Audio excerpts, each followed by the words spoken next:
What's going on, Whisper Nation? Welcome to the first draft of stream number 5 here in the mock draft marathon year 4. We've got a 12-team standard score in Superflex going on to get us started. I got to bring on the rest of the panel here. You, of course, know Johnny Game Time Hicks, and we are very blessed to welcome Mac from Snap. You know him already, but it's great to have you with us. How you doing, Mac?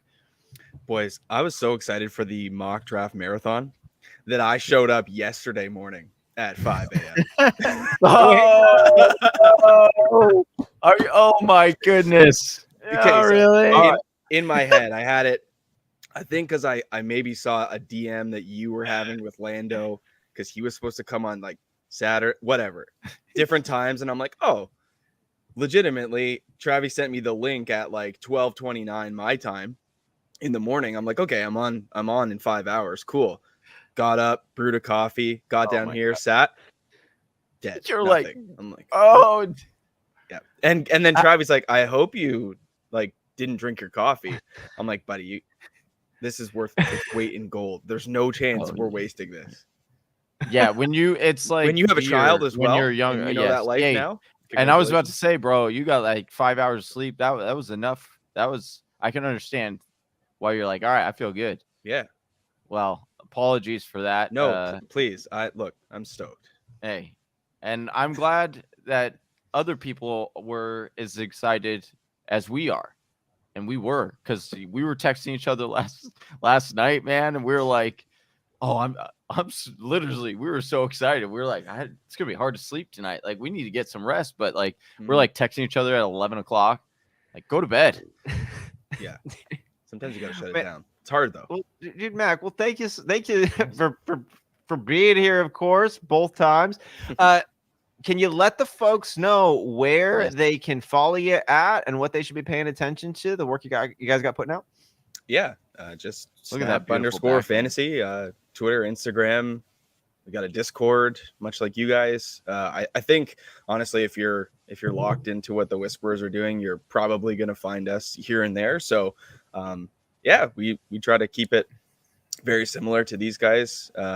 We did a couple shows, which I'll kind of talk to about today. I did a lot of research over the last like 10 years on rookie wide receivers versus sophomore, and should you spend your draft capital on rookies or sophomores? And I think that's a really interesting episode. Yeah. That one came out like 2 weeks ago. So if you wanna get into like an analytical approach, that's a good stuff. If you want to just come and hang with us, like, and do some mocks, we do those as well. So do those too. Oh, yeah. I freaking love it, man. We do have some spots open in this mock draft still. We've dropped the link in there a couple of times. We'll give it another 30 seconds or so, but we're just going to get this one going, cranked out. So Whisper Nation, if you want to go ahead and draft alongside of us, it's a 12-team standard scoring super flex. Donnie, so good, dude. Over here. Don't make me log into my fiance's sleeper account and draft twice. No one's making you do that. He just would. He would. I love the sick. We're all sick. He just has like a threat. Like, hey, don't make. I will draft 2 teams. Don't make me. Don't make me do it. It is super flex though, right? Yeah, man. And Travis has been putting together this wild assortment of different mocks. You know, we don't want to get stale and do the same one again. But like, who the hell is playing in a standard scoring super flex? That's actually, I love it. No, hold on. Real talk though. Real talk. I am happy for this because I want our league of record to switch to this. I've mentioned it a couple times. But it gets poo-pooed just like every other change that I bring. Well, I like how our league becomes vintage. Don't get all like like I'm there with you. We push forward. We make changes every single year. We just don't get all of the wild swings that you and I sometimes want. But that is probably a good thing. It's probably a good thing. I'm listening, man. I always am. Are we getting ready to get this thing started? Let's do it. Yeah. Let's fire it up. Big Travi messaging him right now to start the. Oh, we just got one that snuck in there. Nice. Oh, right in time. Right in the middle. Right in the middle of the auto drafting. I picked a good spot. That is one of my favorite spots. 5-6 is probably one of my favorite spots to draft. Any year or this year in particular? This year. Okay. Yeah. If I can get like one of the big 5 mobile quarterbacks.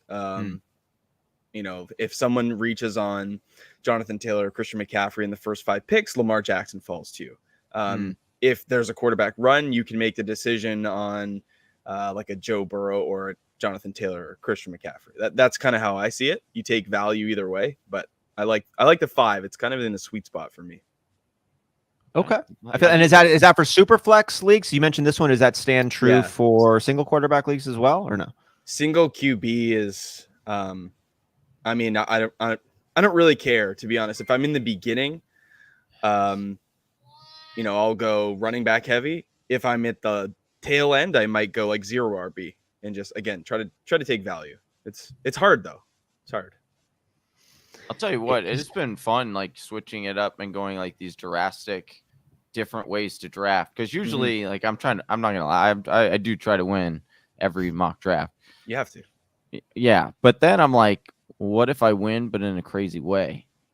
And then it makes me get excited. And I've been trying different stuff. And you have to, if you're going to mock draft, though, you have to try different things. If you keep drafting the exact same way you would in every single, you know, real draft, it doesn't actually do you any good, I think. Right. I think you're better off to say, I'm in the 11th slot right here. You know, there might be value at quarterback for you here with like Lamar Jackson. But you could also just kind of flip the script and go a different direction. Yeah, I can go with my main boy that I've been going with, Dalvin. But you know what? I have not drafted Lamar yet, so why not? Let's try it on. We'll try it on for size. Yeah.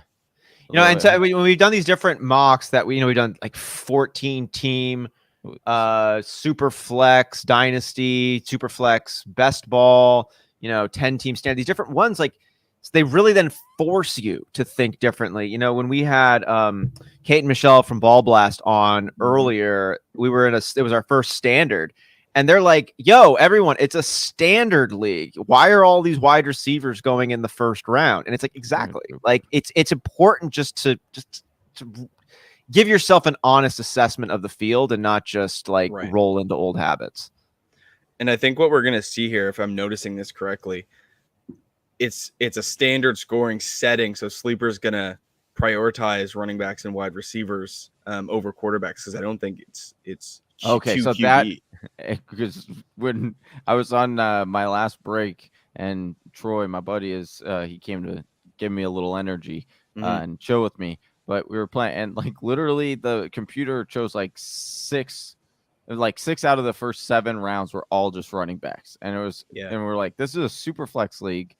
This computer has no idea what it's doing. But hey, sometimes you need that dumb computer friend. You know what I mean?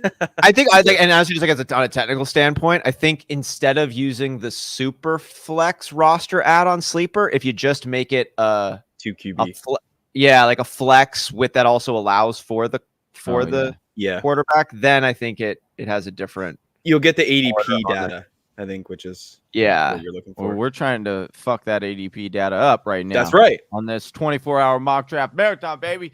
Joined by the one and only Mac. Why is Josh Allen going so early?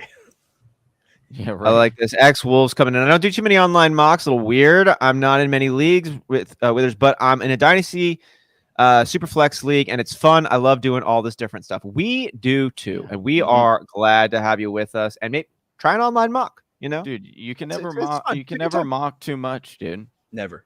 You won't go blind. Bro, you really can. You really can. It's crazy. It's one of the only mocks that you can play around with, and with a bunch of other dudes online, and it's okay. The nicest thing about a sleeper mock, though, is it's done in 5 minutes. If you were just drafting by yourself, it would do literally 5 minits. Dude, it wasn't a long time ago before we didn't have Sleeper and these ways to mock draft. What would we use? We'd use the Yahoo. You could either use Yahoo when you're drafting with like real people, and then everyone would like bail out after round 2. That was so frustrating. Or then ESPN was really bad for that. They were all kind of like that. And then the best one actually I thought was going on. Was it FF Today or Fantasy Pros, and just using like the mock wizard? So you're not actually drafting with real people, but it was like more honest selections. Yeah, and that's what we had. Like, I mean, but 4 years ago, that was the best thing you kind of had. Yeah, I remember doing Yahoo mock drafts. It's like, man, if I want to sit down and do a mock, I literally have to sit 2 hours aside because one, you couldn't just jump into a mock draft. It was like, oh, this one's starting in 8 minutes. Right. And then you would have to sign up for it. You'd have to wait. And then sometimes like they take an hour and a half and you're like, exactly. Or sometimes like you would click on the room because you would like, you're also trying to search for your draft pick that's available for a room. So then you're like, oh, there's one here. And you like go to click on it. And by the time you even get in there, it was filled. You're just like, I'm screwed. Pain all the time. Absolute pain. This is an interesting one here. I'm looking at Donnie's team and I'm looking at my team, and they're so similar, right? But like, I like Donnie's team so much better. At least to start. Am I just looking at the grass on the other side of the fence on here, or like Kyler Murray, Jalen Hurts, Williams, Pat Mahomes, and I just think again, or like shiny toys. It's shiny toys. Right. You know what I mean? Yeah. Well, when it comes down to, I think the difference in your team is literally just going to be Kamara versus Javonte Williams, and if Kamara actually gets a slap on the wrist or not. Like quarterbacks, I think, are a wash though. Yeah. Yeah, probably. How is Russell Wilson not going to be fantastic? Top 5, right? Like, how is he not going to have his best year ever? I don't know. If he's not washed, and there's a world where he's got a little bit of washed in him. Yeah. There's also like probably not. I think he's a spiritual man, and the spirit was off in Seattle, so I think he's going to be righted in Denver now. And the spirit was with J.K. Dobbins, dude, helping him rehab. That's what it was. They can both be true. And looking over at Russell Wilson, though, I mean, this dude, you go back to his sophomore season, quarterback finish 8, 3, 3, 9, 1, 9, 3, 6. That's a lot of QB1 production, and that's a good amount of above, elite level of top 3. So you got Cortland Sutton, you got Jerry Jeudy, you got an offensive-minded coach. I'm with you, Mac. Yeah. Good question from Rob. I'm seeing here in the comments. Do we change our rankings or ratings based on a 6-point versus 4-point passing touchdown? The answer is yes. Yeah. That's a great question. Big time. And the reason being is because obviously rushing quarterbacks tend to score more rushing touchdowns. So then that's why the extra 2 points becomes much more valuable. So guys like Josh Allen or Lamar. Kirk Cousins becomes more attractive in a 6 points because he's going to throw more touchdowns versus, somebody like Jalen Hurts, who's going to just destroy him in a 6-point league. Matt Stafford's going to get a bump up. Joe Burrow exactly. will get a little bit of a bump up. Sort of more your statue quarterback. Trey Lance might take a little bit of a step back because that rushing upside doesn't have as much value because he's not going to get as many overall touchdowns, even with his rushing ability, as a Matt Stafford would. Right. Exactly. So, what do I want? I'm going to do this. What do you want to do? Actually, I'm going to do this. Your boy. Yeah, I think it kind of goes without saying, but for anybody who is maybe forgetting what standard scoring is like, I like to go hard on the running back position just for the simple fact that I'm not getting any sort of bonus for receiving the football. So I'd like to get those pass catching running backs because they have volume, but in the end, I just want yardage. I want scrimmage yards. So and touchdowns. And touchdowns. Yeah. So I would love to go like a CD Lamb or a Terry McLaurin or a Jalen Waddle at my picks if this was like a PPR, but if it's a standard, I'm just going to take the volume, and I think it's at the running back position. So that's kind of why I went 2 quarterback, 3 running back to start. The thing I'd add in there, because our league of record is a standard league as well, and I usually go running back robust. I believe in the game of attrition. I just like to build it up, and if I lose a guy, I also like to strengthen my strengths. So like I won't try to fill every hole. I'll just get my squad that's like I got some scary pieces and I can handle. I can make some trades. I could do some things to generate more value down the line. But the thing is, like, not all touches are created equal. You want that volume. You also want explosive opportunities. Like I would take, a Kareem Hunt's 10 carries a couple of years ago over David Johnson's 18 to 20 carries in Houston, even though just because that explosiveness is going to net you more in the long run. So, well, that is, there was one time, I mean, that I had to hit the waivers and there was nothing, like not even RB2s that had. And Nothing. the best option. It was a great matchup, like against a really bad run D, and so it was Sharkandrick West. And I was like, you know what, he has a not like he's not going to get hardly any. If he gets any, I was like, but if he's going to score, he's going to score in this game. And it's a standard league, so 6 points from your second running back is somewhat decent. Yeah. So I threw him in there. I kid you not. He got one carry. That one carry was on like the 1 yard line or the half yard line. It was the goal line, and he stumbled in, bro. And I ended up getting the 6, and it was awesome. It was glorious. Sometimes those plays are all you're looking for. Just that exactly. I just need exposure to this once. Hey, I'll try anything once. That's right. Oh man, I really didn't like that wide receiver run. I was hoping I would get a little something extra. All the stuff coming after like Cooper and then wrapping around here into the 6th round. And it's tempting to go like Godwin, Thomas, Hopkins, but like I just don't want to, kind of like what you said on the last stream, you just don't want to hold those guys for 6+ weeks until they materialize. So man, I like Brandon Cooks. He's just going to be a volume machine. Brandon Cooks again, does what he does. And just like, again, because it's standard, I think a guy like Darnell Mooney would be awesome in a PPR, but because it's standard, I'm going to go with somebody who has massive exposure to touchdowns, and that's just Adam Thielen. That is the one downside, because Mooney, man, that guy. Mooney would be auto pick here if it was a full PPR. Yeah, I just think he's fun. Like he's a fun receiver to watch. Oh yeah, it's going to be really interesting to see what the dynamic is bringing in N'Keal Harry. Like, are they actually going to number one to unlock him? Yeah, free N'Keal. Yeah.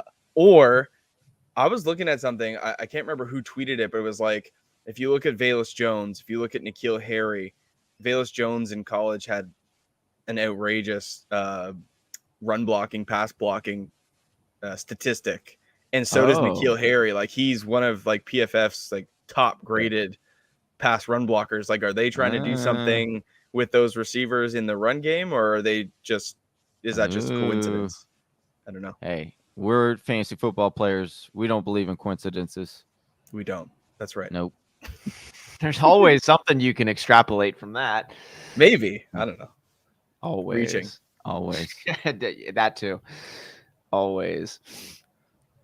We've do Dalton Schultz, man, is firing up. Is Dalton Schultz like a real piece, or is he this guy you grab in the middle of the draft that you wish you would have just punted and get yourself a streaming TJ Hawkinson of last year? Exactly. Man, exactly.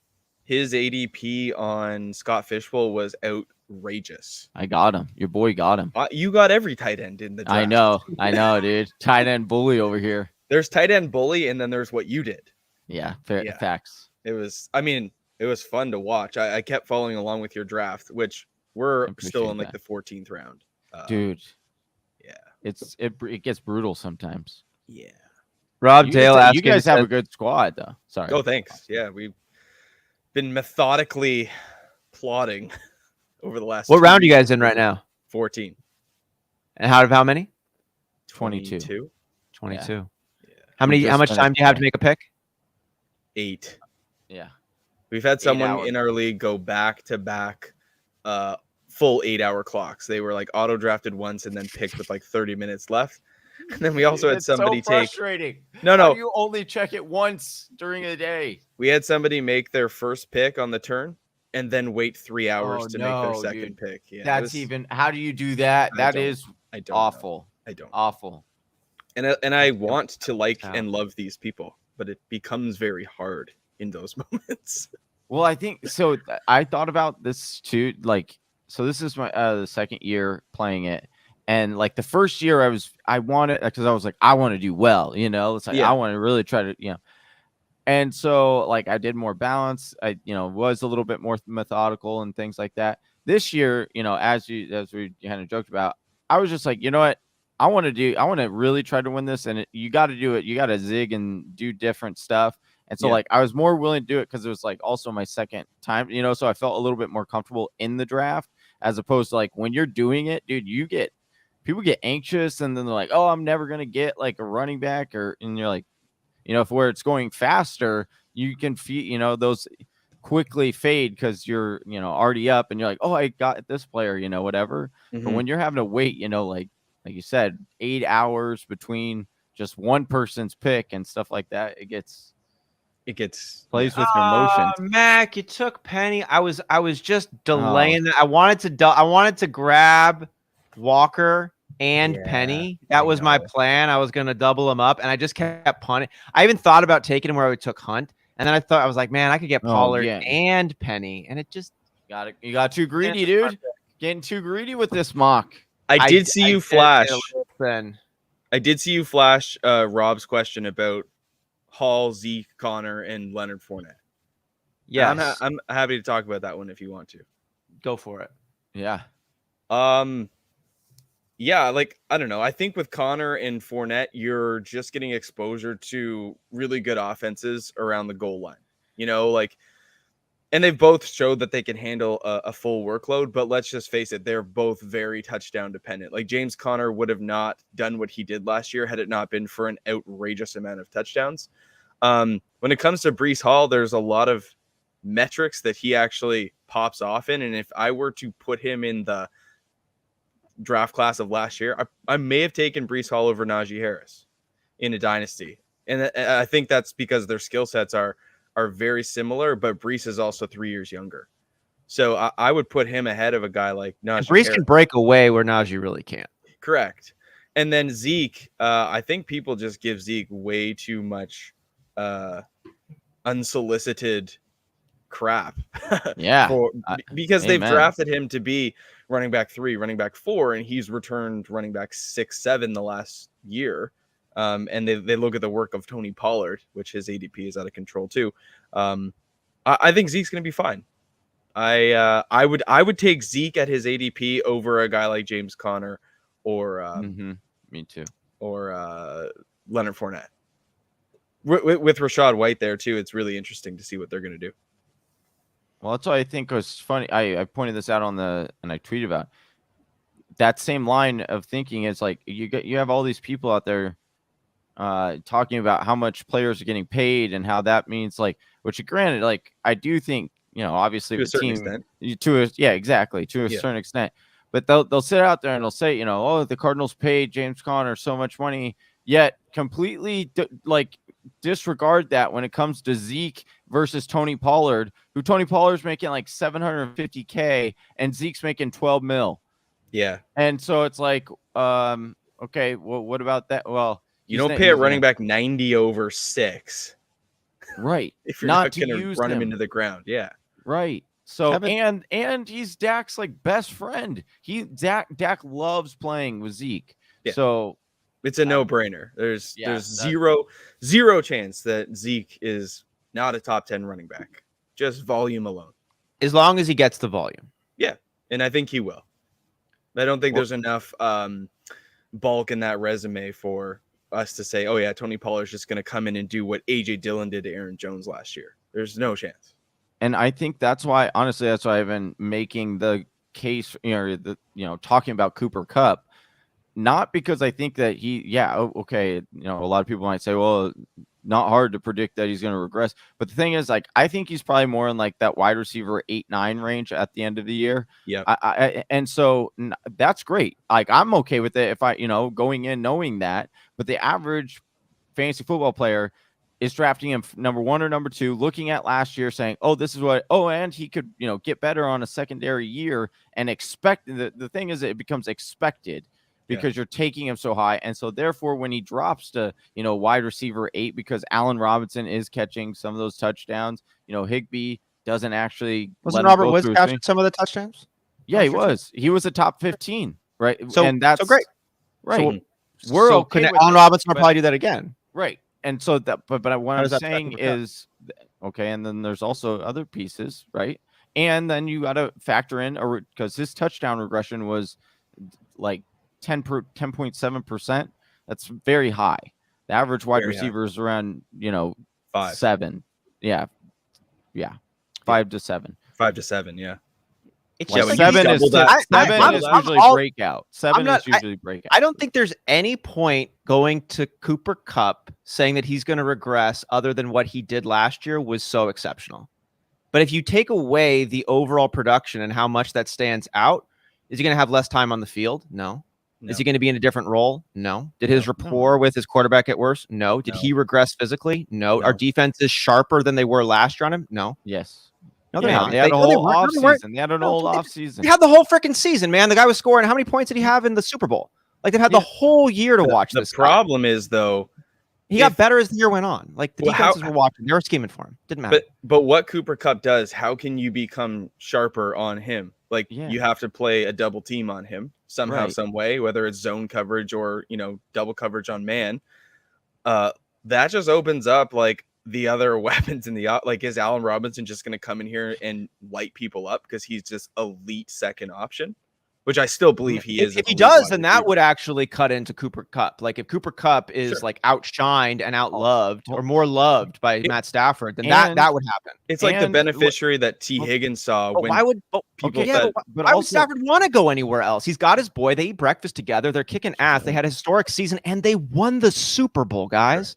It took it all the way. Why wouldn't you keep doing that? Okay, but also, Cam Akers was not there for all of last year. Who cares? So they will run the ball more in the red area. That is the point. That's they do like to run the football. Yeah. Yeah. So you take. That's what I'm saying. You take like away win Super Bowls the way they also, just did it. Kupp saw 191 targets last year. That I know it's high, but why would it be lower? Here's the thing: even if Cooper Kupp does regress 20% from last year, he's still the wide receiver one. We say this every year. I mean, I know. We were saying this. I heard people saying the same thing about Diggs last year because Yeah. Diggs the prior year to that was the wide receiver one by this astronomical amount, and it's like that. It's just not how it doesn't just keep going up forever. Diggs was never a wide receiver one. What? Yeah, he was. Oh yeah, It's 2 like wide years receiver- ago, dude. It's like wide receiver 4. It's wide receiver 3. There you go. I'm saying 2 years ago. Yeah, in 2020 he was the wide receiver 3. Diggs was. Okay. Or you're saying the overall number one? Yeah, like people were drafting him as the number one overall. Oh, drafting him yeah. to be. That's fair. yeah, yeah. I thought you said he finished as the wide receiver 1. No, it was like they saw what he did at the end because he really popped off to get to that wide receiver 3, right? And then everyone was like, "Oh, he's got it. This is definitely how does he go? How does he regress?" They started off slow. He's got to even get up higher than this. And it's not like football defenses don't do shit during the off season. They watch and they're like, "Hey, we need to figure out how to stop this because if we don't, then we're just going to keep giving them touchdowns." Like during the season, they go week by week. They don't keep looking unless it's their matchup. They don't have time. So during the offseason, they look, hey, this really fucking worked. However, they schemed up Kupp. I want to not only look and figure out how to stop it, but I also want to integrate that kind of, that kind of play or doing this with my player in my own offense. And so they study the game tape. Like defenses will get smarter. That's also why they always say that the Cardinals, in the second half of the season regress because the first 6 games or 8 games, it's so new and teams don't, they're just trying to get in the groove of things. Then the second half comes, they have tape, 6 weeks of tape, 8 weeks of tape. Now they know like most of all the plays that are being ran, and then they could stop them. Yep. You're saying that's the Cardinals? That's why we suck in the second half? Yeah, that's a Cliff. That's a Cliff thing. Yeah, that's what I was about to jump into. Right. You go back to college, man. That dude can't win in the second half of the season. I don't know what his deal is until you can. Until you give Kyler a big contract. I wanted to bring this up real quick since we're in this range. I think it's really tempting when you sit here and you've got like Jahan Dotson sitting on the board, Alec Pierce, Jalen Tolbert, who a lot of people love. I'm about to take him, dude. I think as a good rule, I would only get exposure in a redraft league to one rookie wide receiver. Yes, I like this.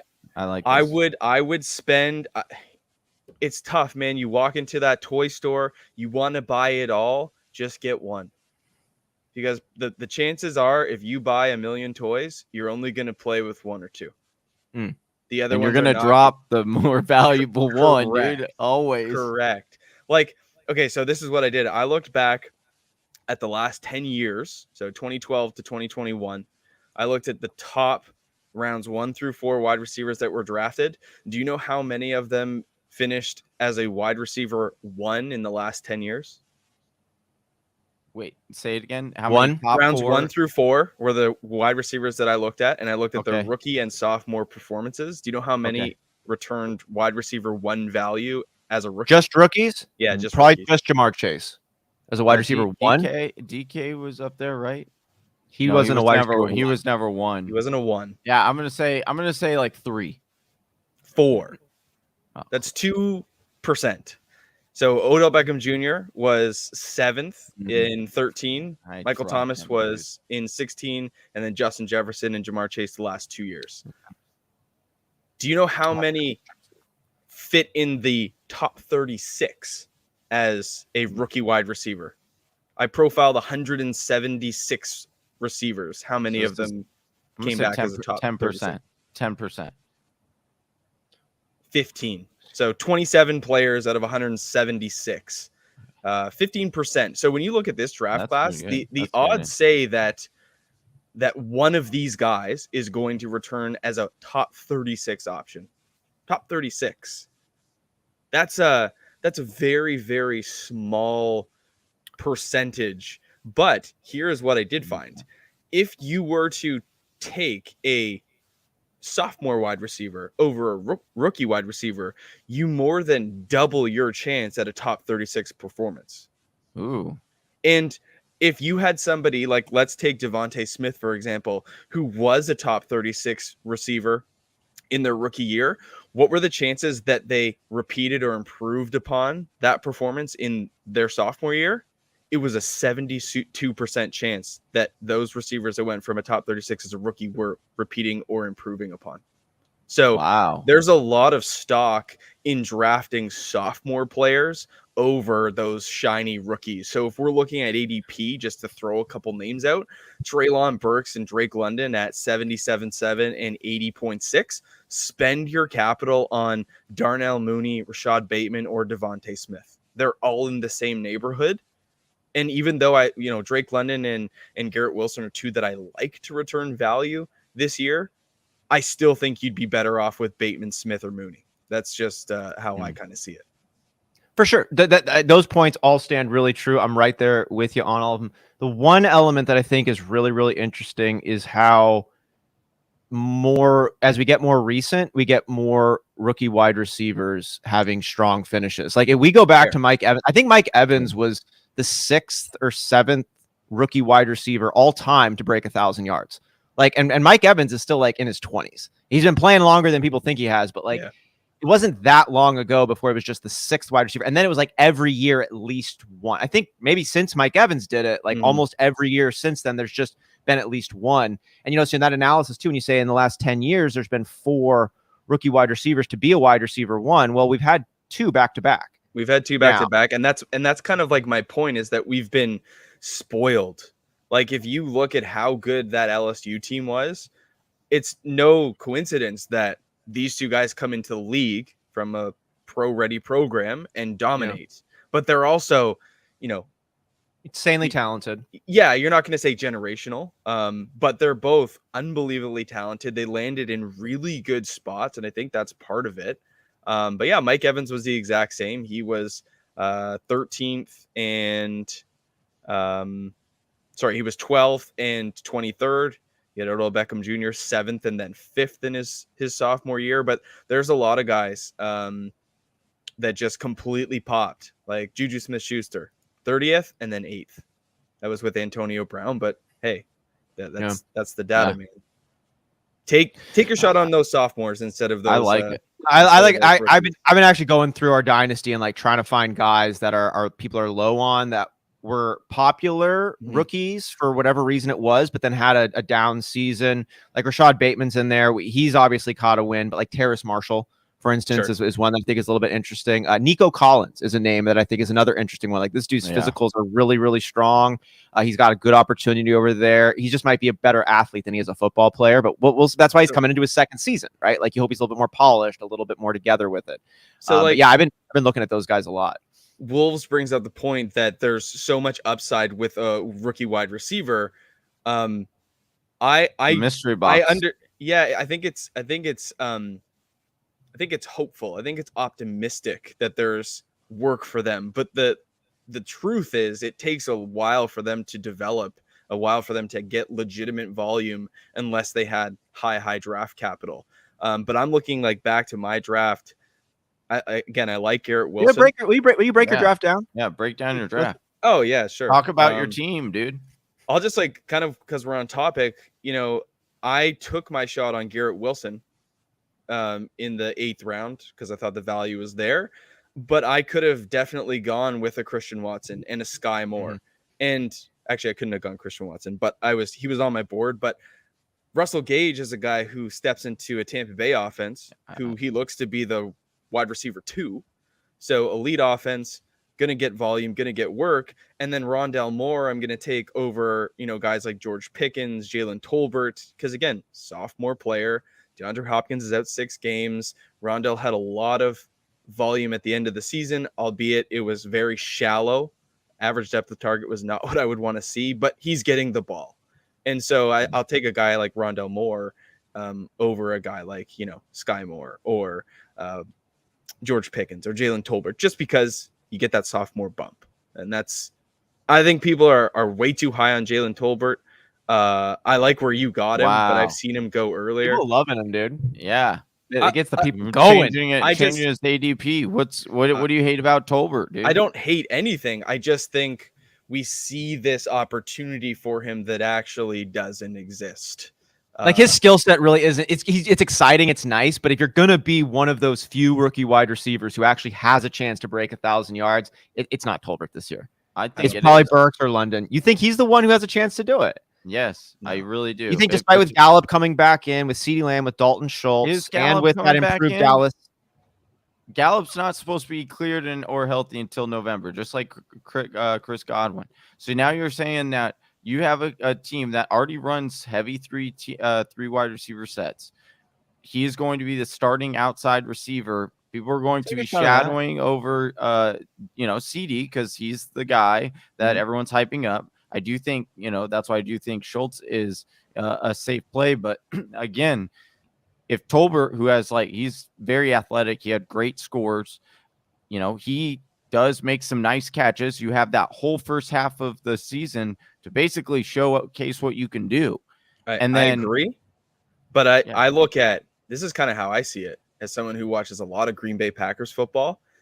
You so desperately, in one of the most elite passing offenses in the league, wanted to find some value for Randall Cobb and Alan Lazard last year because there's nobody else to throw the football at. Robert Tunyon's gone. We don't even have a tight end. And it's just Devontae Adams all day, all night. And you then who was the secondary look?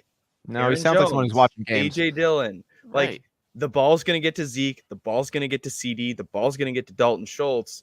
I don't know that there's enough volume for Jalen Tolbert to actually be legitimate. But I just don't know if he's going to get it. I like the shot that you took in the 13th round. I think people are reaching a little bit on him because they see something that might not be there. It's hard to say Tolbert's a better bet to get 1,000 yards as a rookie wide receiver instead of a Drake London or a Treylon Burks or a Chris Olave. Chris Olave is my other favorite in order to do it because he would have. But I'm just telling you, we have seen Dallas put up points. Mm-hmm. I don't know. I do get your point though. It might not be consistent. Fair point. It's. Again, I'm not singling you out. I just think him in general is a very interesting topic. I took it that way, so no, I'm just kidding. I'm kidding. I don't know. I'll just go over my team real quick. In the spirit of the draft, I know the ADP didn't go that way, but I went Allen, Prescott. I think both of them are mobile and have elite upside. I wouldn't be shocked to see either one of these guys finish as the one. Went heavy at running back because it's standard and then came back with wide receivers, I think can, have a lot of yards from scrimmage or a lot of touchdown exposure. So I'm banking on Cooks and Thielen to fill those roles for me. I'm taking upside shots at Gage, Moore, DJ Chark, and then we'll see what happens with Garrett Wilson. I like Cole Kmet as well. I think he has a lot of opportunity. He really improved off of his rookie season in his sophomore season. I know he didn't score any touchdowns, but the volume is there. And even with them bringing in N'Keal Harry, the opportunity is still there. So I like him. He's not necessarily a plug and play option for me. I'll probably, if I was playing this league, still stream that position, try to pick up some matchups. But I like Cole Kmet. I think he could be a breakout candidate. So all in all, not a bad team. I think I would game it. I'm a little bit shy on my wide receivers, but I could probably make some trades. I love that. Yeah. All right. Yeah. There we go. Well, I think, well man, and that Rashad Penny pickup there, that was a nice Sniper. back on this one here. Yeah. So, Mac, if you've been seeing, we've been doing a roast or a toast. So, is there another team on here that wasn't an auto drafted squad? So, not a ton, but one that you would have a toast comment for or a roast comment for, looking at these squads that we got here. And if you're taking a look at it, I'll jump over to Johnny and ask you, man, is there any team that stands out one way or the other for you first? Big Travi. I got, but I'm just going to do it, man. This auto draft. Was he in the 8th spot? Big Travi auto? Yeah, Big Travi auto, man. I don't think I like it. Trey Lance scares the bejesus out of me. I can't get on board with it in July. I can't. No, we can't either. Now this big Travi team, you can just roast the shit out of this. Back, you might not have a starting quarterback, and at all. And it's a super flex. You got a rookie wide receiver as your number 2. You got a doghouse wide receiver as your number 3.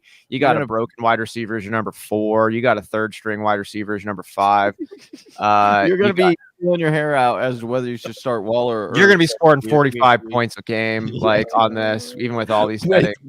With 80 points on your bench, dude. Brett Johnson's sub 50% rostered team is going to beat this team. Yeah, so that team is not awesome. But giving our boy here, Donnie, some love. And I mean, I loved it. I heard it was talking him up on the first 3, and then I like where he went with the 4th pick there.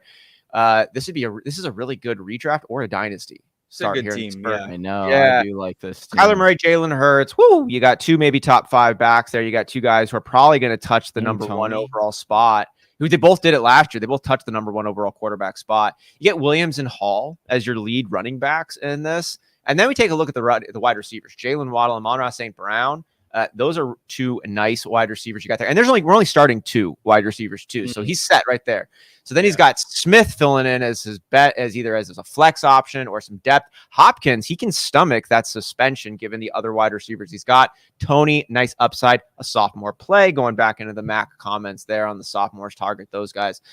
Singletary and White, I think that's smart depth to go behind Williams and Hall.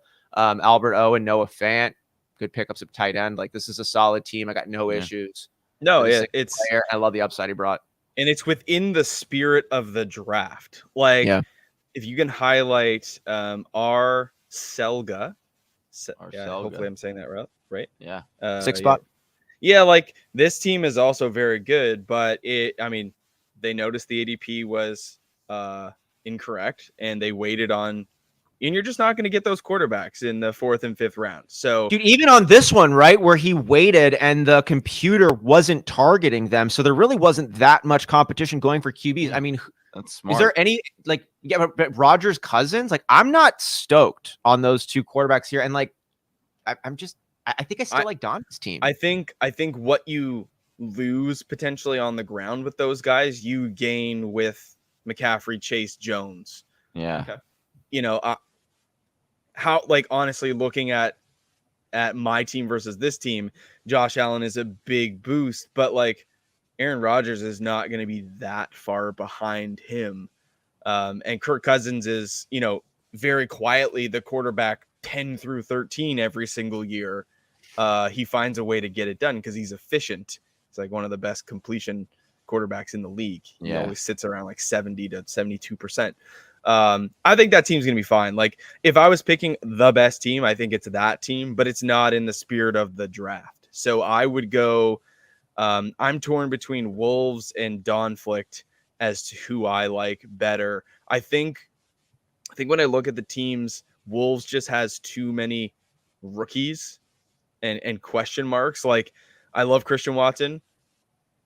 I don't understand the Sky Moore love. I think just because he fell onto Kansas City, it's like we learn nothing about the Kansas City bump. Like we learned nothing from Clyde Edwards-Helaire going there because he was like the 5th or 6th ranked running back in that class, and then he immediately shot up to 1 because he landed with the Chiefs in the end of the first round, and people took him over Jonathan Taylor.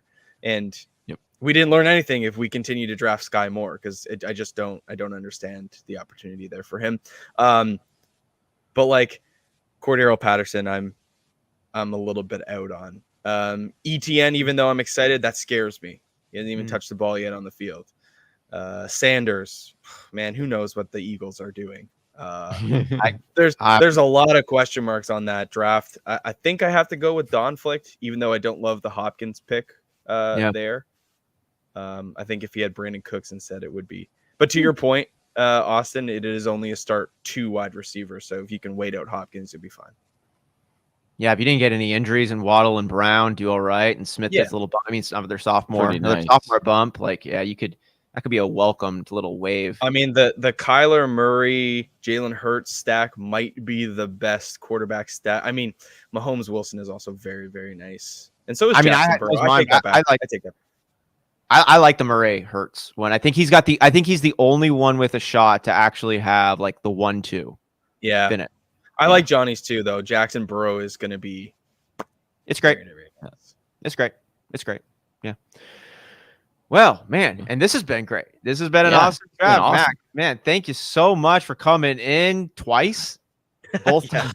Yeah, dude. That's some shit, dude. Really, you're a real one. I always have been. We're blessed to know you, man. And one more time, you want to Snap a shout out on here and just let Whisper Nation know where they can follow you along. Snap_fantasy, YouTube, Instagram, Twitter. Our big thing is if you need some help, we'll give you an answer. We'll try to give you some feedback. We answer every single question on our YouTube, on our Twitter. So it's not like those the kind of the nice thing with these smaller channels like us and you guys. You get the feedback. It's not like you send these bigger guys, fantasy pros, FF ballers, a message and you just don't get a response because there's just too many people. You really get the feedback from guys like us. So again, if you're locked into the Whispers, you'll probably see us from time to time. But enough about us. Make sure you like the video because I know this is a new stream. Oh yes, get that like on there. That. Yes, and appreciate that. Help these boys carry out the rest of the marathon. Man, thank you so much on that. Second everything Max said here. Again, give them some love, guys. Make sure you follow what they're doing. They got a lot of great stuff. You'll be better when you're connected to them. Well, Mac, thanks again for coming in and helping us at this hour, man. It's really appreciated. Boys, appreciate best of luck. Mac. Have fun. We'll see you soon. All right, buddy. See ya. We'll see you soon. Bye. Sir. Friend from the north. Friend from the north. How you doing, man? Hanging in there, dude. I feel energized. Yeah. We've had some great guests. Our next guest, awesome. Continues to be our mock draft. Big Travie really loaded up the roster here. Dude, Big Travie killed it on this one. Now that he's not here, we can say some good shit about it. Man, he has been DMing, talking, working, following up, creating dialogues, having them back and forth, and just pulled in such an incredible group. I think Jersey J was in there shouting out about how many great content creators that we are connected to. Yeah. And, Johnny, great work that you have done on this one. Travis has, especially on this push, just done incredible work to line up such an incredible set list of people. So thanks, man. Keeps the energy high, dude. Appreciate you. Look at you. Keep going. All right. So we have don't stop like ever. Right. Anything I ever do. Ever. Okay. We have a 5-minute bumper, then a little video, just like normal. Let me drop the link. We still got a couple spots. It's a 12-team half-point PPR. We're gonna drop the link in the chat here. so we can make sure. Yeah, we got Jake. He makes great content. Like he loves to sing. Okay. Dude, it's my kind of guy. Well, I think you're leading this next one on that. So very good, very good. All right. Well, we'll see you on the other side. See you in 5. See you in 5. What? Oh, Davante Adams just got dealt to the Las Vegas Raiders. To the rate, this makes for sense. 2 prime 2022 picks. Wow. Las Vegas sends back a first-round pick, potentially move picks, and a player. Potentially more picks and a player. So at least a first-rounder for Adams, who we apparently couldn't get a deal done with. Hey, can you send back Brian Edwards? Send back Brian Edwards, baby. Please.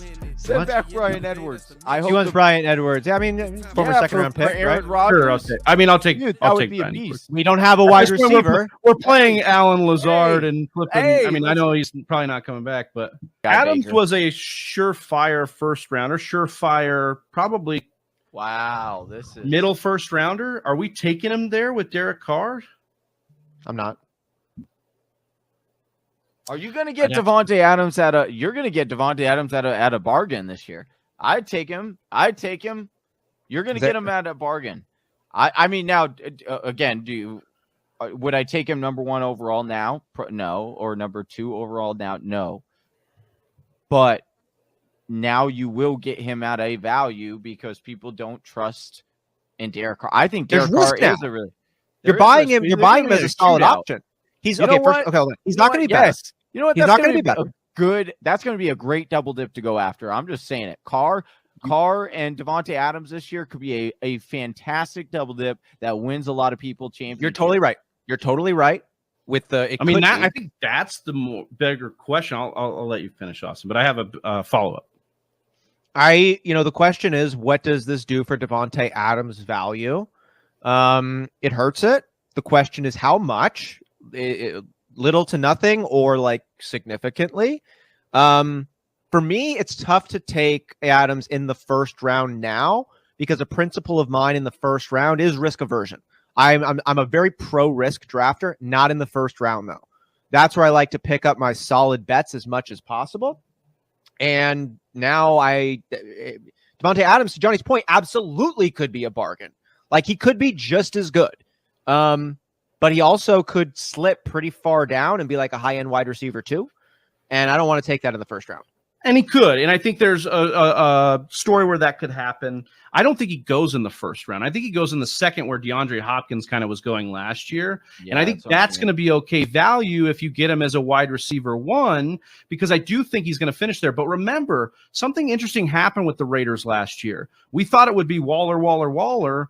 Renfro started coming along. They started getting the ball into other guys' hands. Derek Carr was spreading it around. So there are actually better weapons in Vegas than I would say there are in Green Bay, and at least a quarterback that's willing to spread the ball around. Yeah, they played with each other in college, but Rodgers and Adams had a absolute mind meld. Right here. That's what it is. Live.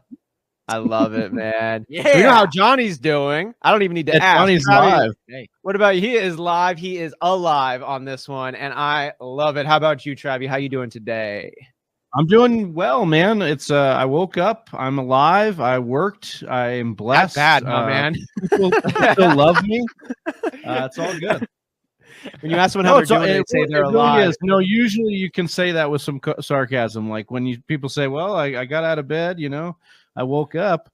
Honestly, I think most of the time people say that they're just pissed. Yeah, they're just like. Fucking woke up still. Which is why we reserve Mondays for the mock draft to keep us all sane. And if you're just tuning in here, Whisper Nation, we do our mock draft Mondays every single Monday, really no matter what point in the year it is. And, well, not during the regular season, but every other point other than that. So make sure you are liked and subscribed to the YouTube page, as well as follow us over on Twitter and Instagram, where we got a lot of content coming out your way.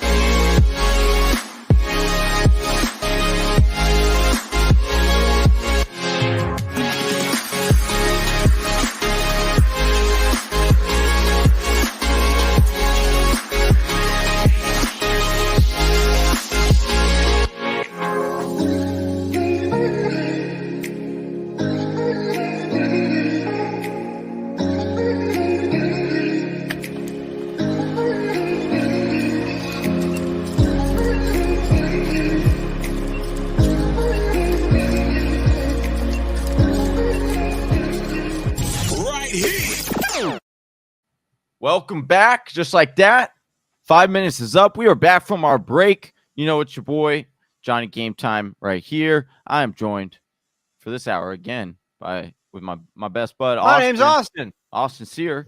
Hey, we have another amazing guest. I don't even know what hour we are into this mock draft marathon. I know 6. Could be. This is the last hour of Travis's lunch break here, but we're not here to tell about our lunch break or your lunch break. We are here because Jake, our main man, is joining us. Jake has amazing content on Twitter and TikTok and wherever you get social media. I'll let him explain that first. But he is from Matthew Berry's Fantasy Life, Ball Blast Pod, and Drinking Fantasy. Welcome to the Mock Draft Marathon. Thanks for having me in here, you Iron Men. My goodness, I'm impressed with how far into this you are and how sane you still appear to be. Well, thank you for noticing.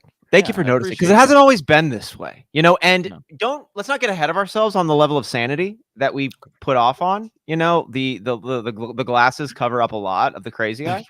And but thank you. And great to see you, man. Thanks for joining us.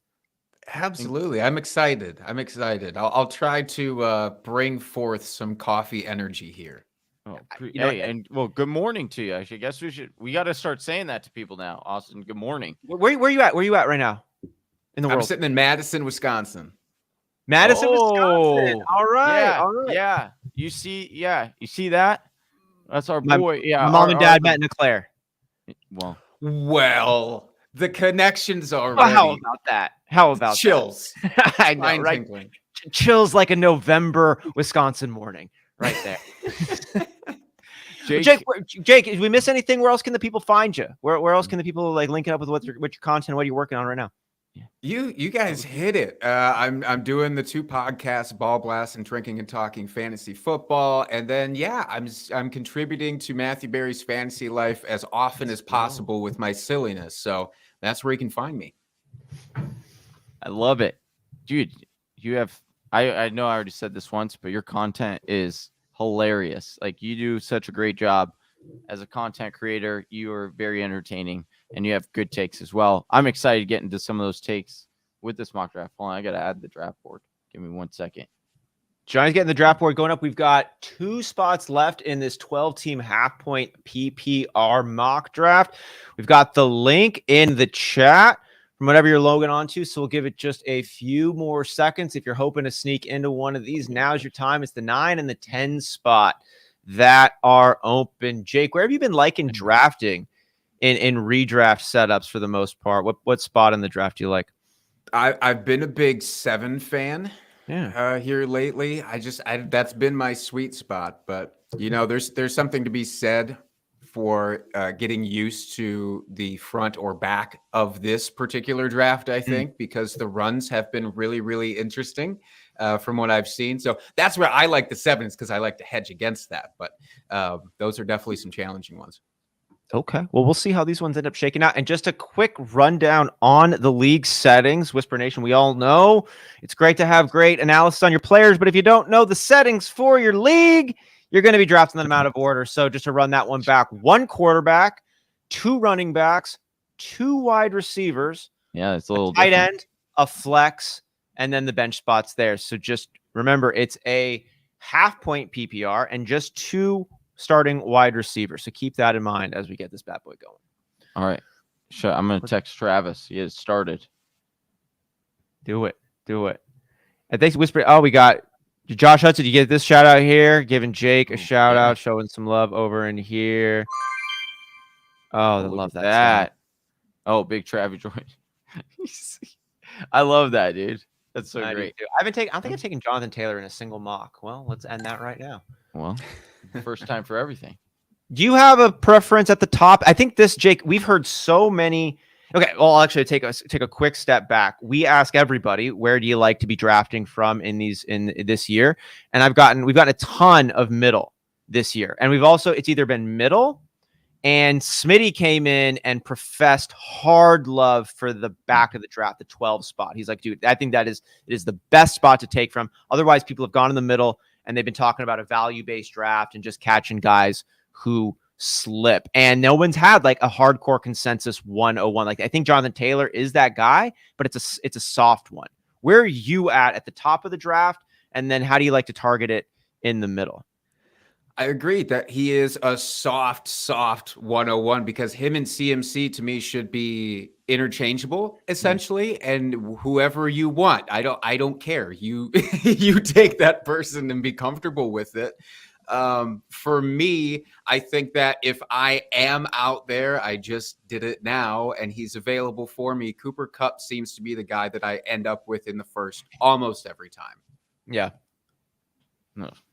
Not a bad fallback plan there. No, it's not a bad fallback plan. I'm a Cooper Kupp. And then just add a little bit more light onto your take there. If Jonathan Taylor, Christian McCaffrey, I think those are the 1-2 in that order. But Dalvin Cook and Austin Eckler, like if those are your guys ahead of either one of those, like I don't think that's a horrible sin to take one of those guys ahead of them a little bit. But like they both got a lot going for them. Yeah, I feel like Dalvin Cook for me is going to be a real tough sell, even if I'm sitting in the middle, just personally. And maybe it's just my Packers bias, That could you're a Packers fan? be. I know you have back-to-back Packers fans. Yes, you did. Wow. Packers autograph ball here. So that's big Packers fans here. Yeah, we love it. I love it. For me, it's going to have to be, he really is going to have to take a jump up in target share, I think. And it seems like that's where they're going with him. I've seen some training camp or pre-training camp hype here with him already of we're going to get him split out wide. He's going to catch some passes. Is he for sure? Because if he is, then I'm a little bit more interested. Yeah. Johnny, I know you love Dalvin Cook. Are you expecting him to get that increase in target share? Yeah, I like that zone running scheme. I like how they're planning to go a little bit more quickly paced. That's what I really like about it, and therefore I do see them using him more as a pass catcher because he can do that. He's good. He's a really good running back overall. So I do think that the ceiling is there for a guy that usually falls a little bit more. I just am really high on this Vikings offense as a whole. So I just want a piece of it. But again, if someone were to argue back at me and say, no, like you should definitely take Jonathan Taylor or CMC, like I'm not sitting on a high horse and being like, no, like that's the wrong answer. Like I see the upside there. I understand why people would take them over. I just personally think that this is the year Dalvin gets that number one spot. You could roll that way. Moving over here into the second round, Jake, we had a really good conversation with the Fantasy Couch, and we talked about Kamara and Aaron Jones. We had Drew Davenport on the show not too long ago. He's got 21 years of criminal defense under his belt, and he talked about Kamara and the two different legal situations that happened that have postponed his timeline or extended the timeline. And he's drafting Kamara in the Scotty Fish Bowl, and he is aware that he's like, I'm not taking Kamara in a hometown league where the stress is higher, but he's like, I don't think he's going to deal with the suspension. So I wanted to know, you passed on our boy Aaron Jones, you picked up Kamara. Can you talk a little bit about that decision? Yeah, I'm going to blame the oversight of Aaron Jones just on the morning blurries there. But I do love Kamara. Okay. If I'd realized Jones was still there, I would have taken Jones. But I follow with Drew there in believing that there's probably nothing coming through for him this year. And that's the way that I'm choosing to assess that. So I think that Kamara, if he plays the entire season, still does have a higher ceiling than Aaron Jones. So I'm comfortable with it on that assumption. But if you wanted to hedge a little bit, I totally get why you might pass on Alvin Kamara and why he's been falling into the third in a lot of cases. Yeah. And at which point I'm snapping him up for sure. Yeah. Yeah. Down at that spot, it's there, but I can't take Kamara over Aaron Jones. Like, I just think, Kamara has been so good, and I think he's still going to be so good, but he loses his boy Drew Brees. We got a new head coach in town. We don't know how good this team is going to be. We don't really know exactly what the philosophy is going to be behind it. We have a better idea, though, about the Green Bay Packers. Aaron Rodgers loves to throw the ball to Aaron Jones. Aaron Jones is good all over the place. A.J. Dillon could even get the most work he's ever gotten, and Aaron Jones is still going to be a main vein in this offense, maybe more than he's ever been, and they've got a similar kind of play style, and he's not looking at a 6-game suspension. So I love Aaron Jones this year a lot. I like Antonio Gibson too. I can't argue with your love for Aaron Jones because one, it would be sacrilege as a Packers fans, but two, do you think that there's any chance? I've heard it floated around so often that AJ Dillon truly usurps Aaron Jones in the backfield and becomes the de facto one for real life NFL purposes. I assume not for pass catching purposes ultimately, but do you think that there's any credence there? I know Johnny does. I don't think so. And that's because the work we saw AJ Dillon get last year came when Aaron Jones was dealing with that high ankle sprain or dealing with that ankle sprain that came through, and they still kept him involved. Like AJ Dillon is very good. He's a better pass catcher than he gets credit for, I think, too. But Aaron Jones is just like, he's good at everything. And I think he's a little bit better than AJ Dillon is at everything.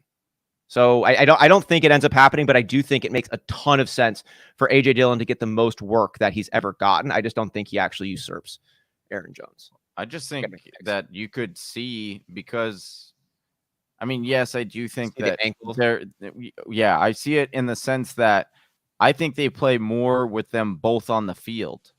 I think so too. Right. So it's like, to Jake's point, like, yeah, I think that at that point, AJ Dillon would be more of the running back. And then you have Aaron Jones being able to go in the slot and move around in the backfield and do so well in pass catching. And then it's like, Dillon can catch, like we were saying. And so if you're kind of limiting that and you're saying, okay, he's still the check down guy, worst case scenario, but we're trying to get Aaron Jones here, or we're trying to get Allen Lazard here. I just think that that's a definite real possibility this year. And especially going in that running back dead zone area, he's the guy, if I'm going to plant my flag on one of those guys actually, exceeding expectations, I think it's him. I think that everything's lining up well for him. It's definitely got those pieces. I want to ask you, Jake, staying with the Packers, but moving over to the wide receivers. We see so much conversation in the fantasy football world around the Kansas City Chiefs wide receivers and the questions emerging from the vacated targets Tyreek Hill presumably leaves behind. I don't see the same level of curiosity from Devontae Adams' vacated targets, despite Aaron Rodgers being the back-to-back MVP. So where are you at right now on the pass catchers outside of Aaron Jones and AJ Dillon in the Green Bay Packers wide receiver room? I'm out on every wide receiver in Green Bay. Basically, I mean, if there's somebody that I want to take a stab on at the very end of my drafts, I guess I'll play the Sammy Watkins roulette again this year. I don't know. I'm not going to feel great about it. He'd love that. Hey, week 1, you're going to love it. That's what I will say. We all know that. And then I will hate it for the rest of the season, probably. You just quickly trade him. Yeah, but I am interested in Robert Tonyan. I do think that, the health still is pending, of course, whether he's going to be a full start for week 1. And if he misses the first couple of weeks, then he should be a prime waiver target. Like I'm just of the mind, if something comes out where I know they're not starting week 1, I'm probably just not drafting them unless it's somebody big time. If Mike Evans, and they're like, Mike Evans is going to miss week 1, but then he's going to be great. Okay, I will draft Mike Evans in that situation. But anybody in this sort of tier, I would just be passing on entirely and waiting to scoop them up later. So hopefully Tonyan is good to go for week 1, because I do believe a big year could be in store there. I like that take on where's the touchdowns going to go. Tunyan's got a good propensity to pick them up, and it's tough to predict touchdowns, but like Aaron Rodgers has he hasn't tried to hide his tail. It's like, I'm going to go to James Jones. I'm going to go to James. I'm going to go to Devontae Adams. I'm going to go to Devontae Adams. Like so I like that. I'm going to go to Jordy Nelson. Goes to Jordy Nelson. Yeah. Miss you, Jordy. But that is the big thing. And I know Tonyan had the highest passer rating when targeted, when he was healthy the year prior. And it's like, that is a big thing for Aaron Rodgers. And I don't know if I give as much thought into the thing of all these rookies he won't trust them until their sophomore season. He just doesn't trust rookies. I don't know if I believe that, because I don't know that he's had to trust. When he had it right, when has he had to? And when has he had a rookie wide receiver worthy of trusting that year? Right. But when he does trust somebody, he trusts them hard. So that part I believe in. So that's where I fall with Tunyon. Yeah, I feel that 100% here. Johnny, kicking over your squad, man. I'm liking this build to start it off here. Justin Jefferson, DK Metcalf, that's splashy. And then Saquon Barkley, like if he is what he is, right? And then you get Josh Allen as you took the number one quarterback off. I like him in the third round there. This is a little reach here, but I like the pairing, and I think it's worth the gamble with the build up. But getting that double dip just in case. Gabe Davis. I'm not, which is weird. I haven't drafted him like at all, so I want to kind of draft him at least once. But I do think that there were better wide receivers to take that had higher upside at that point. But I didn't think Gabe Davis. Maybe not. Like outside of the guys missing time, like Chris Godwin, Michael Thomas. Like, is Mooney's upside higher than that of Davis's? Is Treylon Burks or Bateman's upside higher than that of Gabe Davis? Okay, more consistent upside, I should say. I should clarify. Thank you. Yeah, because higher floors. Yes, because Gabe Davis definitely is going to, like, I would almost bet he's going to have more than 2 games this season where he scores 2 touchdowns in a game. But I would say that Mooney is probably going to be the wide receiver that catches more, like 6 catches for, 60 to 80 yards a game more consistently. Where are you at on Gabe Davis, Jake? It's an interesting name. I'm pretty well at cost out on Gabe Davis, unfortunately. I think in this particular instance, like taking him in the 6th, and you're right, with the guys that were still left at wide receiver, I don't hate that. I think I'm more preferential towards Mooney because I'm dumb and I love when I get to see something one year and it's easy for me to extrapolate that into the next year. And I go, well, look at how often Mooney was targeted. Look at how little competition they truly brought in for him. Really, the only thing taken away was, old man Jimmy Graham, and everybody else has basically stayed in, unless you're a Velus Jones believer. Or N'Keal Harry.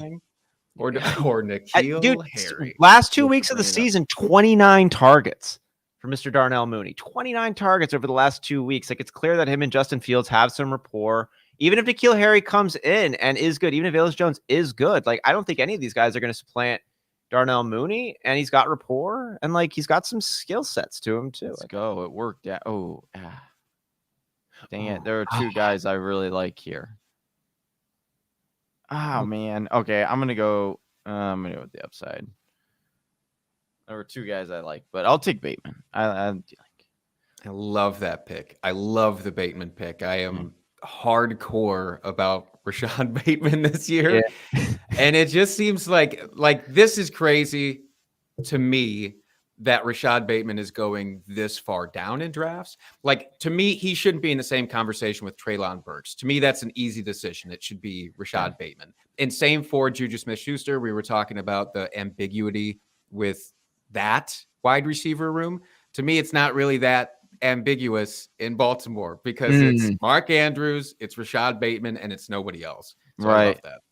I do like that fact. You're kind of now that I'm thinking about, I've been taking a lot of Juju in a lot of these mock drafts, but now that like I'm starting to switch it up a little bit more, and like you said, that is a very interesting point to make. Like is a great point on this one, and I love what I don't know if it was the couch. I think it was. We ask everybody about the Kansas City Chiefs wide receiver. Who you throwing your dart on? It's a necessary question, but the honest answer is, I might have a take, but I don't know. Because I know the Kansas City Chiefs don't know.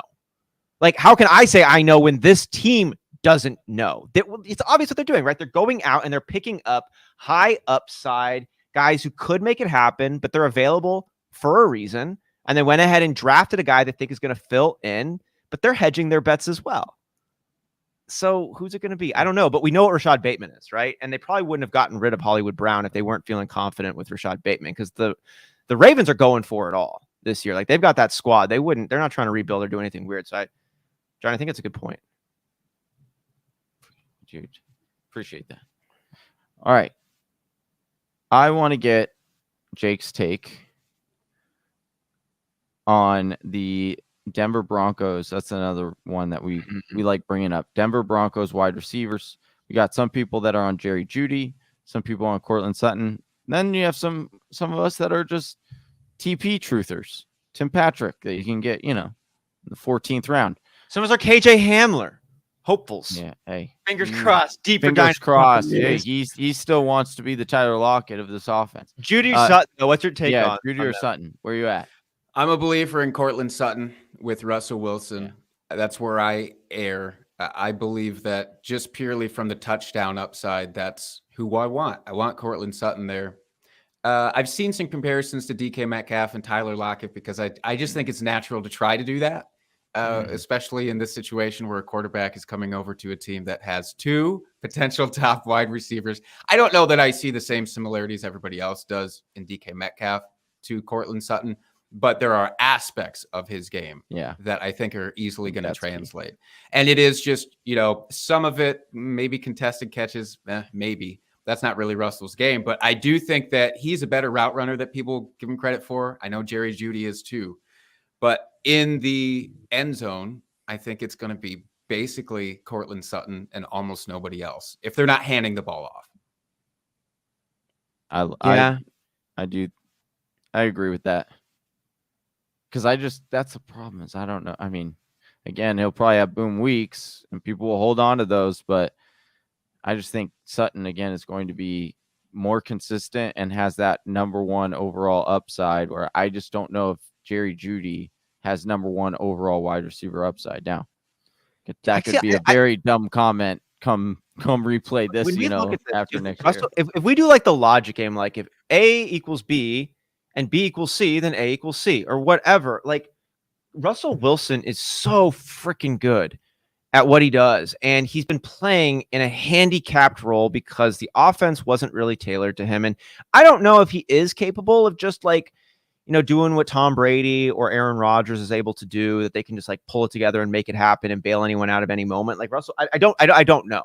Like I've in the past I said no, but then Russell Wilson's done impressive things, but he doesn't have every metric filled out. But I think that he's going to do a really good job in a system that is built for him, that actually has some courage and some like flair to it, unlike what Pete Carroll was running. I think Courtland Sutton's probably like going to be like a top 10 wide receiver, and Jerry Jeudy will be a top 20 wide receiver. I don't know how like they're both not good. Like Russell Wilson will be. Russell Wilson's always good, and he's going to unless he's washed, he's going to have another top 5 quarterbacking season, probably. I mean, well, that was he was. You're talking about you're just talking yourself off of it. Well, I am talking about. Man, I've been up for a long time at this point right now. Like, if I'm being honest. But like I'm working through it, and the thing that came to mind is like, oh my God, look at how many times Russell Wilson's been a top 3 quarterback. And the times that he did that was before Josh Allen and Patrick Mahomes and Justin Herbert were also things. And now Joe Burrow's kind of a thing, and like you got other quarterbacks who are coming in competing. Yeah, you did lose Drew Brees from back in the day who was competing at that spot, but you haven't lost Aaron Rodgers. You haven't lost Tom Brady. Like a lot of these other guys who were still around when Russell Wilson was a top 5. A lot of those guys are still around, and now you got new guys, Josh Allen, Patrick Mahomes, Justin Herbert, Lamar Jackson. These guys are all new. So actually now I'm wondering, I think Russell Wilson's going to be fine, but is Russell Wilson's ceiling more likely top 10 and not so much like top 5, given those other quarterbacks that we just talked about? I think that Russell Wilson is a very good football player. Has anybody said that yet to this point? I think that Russell Wilson is a very good football player. He's a very good football player. Yes. Yeah. I think we have to acknowledge that first and foremost. But I do think that it's really about us projecting the unknown onto him and just going, the unknown has to be better than the known that we've seen so far. Even though the known that we've seen so far has actually been pretty good. Maybe not consistently each season throughout the season, but from year to year, like he continually flirts with these top 10 and top 12. So we're like, well, it has to get better for him because they're tailoring this new offense to him. But does it? Because he could fall down to this. I don't know, fringe QB1 territory, which is still, I don't know, okay for some weeks. Yeah. Well, I mean, we know what the unknown is, but we don't know what that unknown is in the sense of like the unknown is, hey, can we let Russ finally cook? That's everyone knows that, right? But then what does that actually mean? But dude, we did let him cook it like 2 years ago. We did let him cook, and he started off so good, and then he wasn't so good. And like he wasn't always hurt either. Like he was kicking ass, and then he wasn't kicking ass. He pulled a Cliff Kingsbury. He pulled the best Cliff Kingsbury he could. So what we don't know what we don't know. And I think there might be more that we don't know, which we don't know yet. Like, you know, like there's things you know, there's things you don't know, and then there's the things you don't know that you need to know. You know what I mean? You don't know about the things that you don't know about yet. And with Russell Wilson, there's a fuck ton. Like, we still don't know exactly what kind of quarterback he is. We don't know what kind of quarterback he's going to be in Denver. We don't know what McDaniels is going to be like calling the shots over in Denver either. Like, there's so many variables that we just don't know.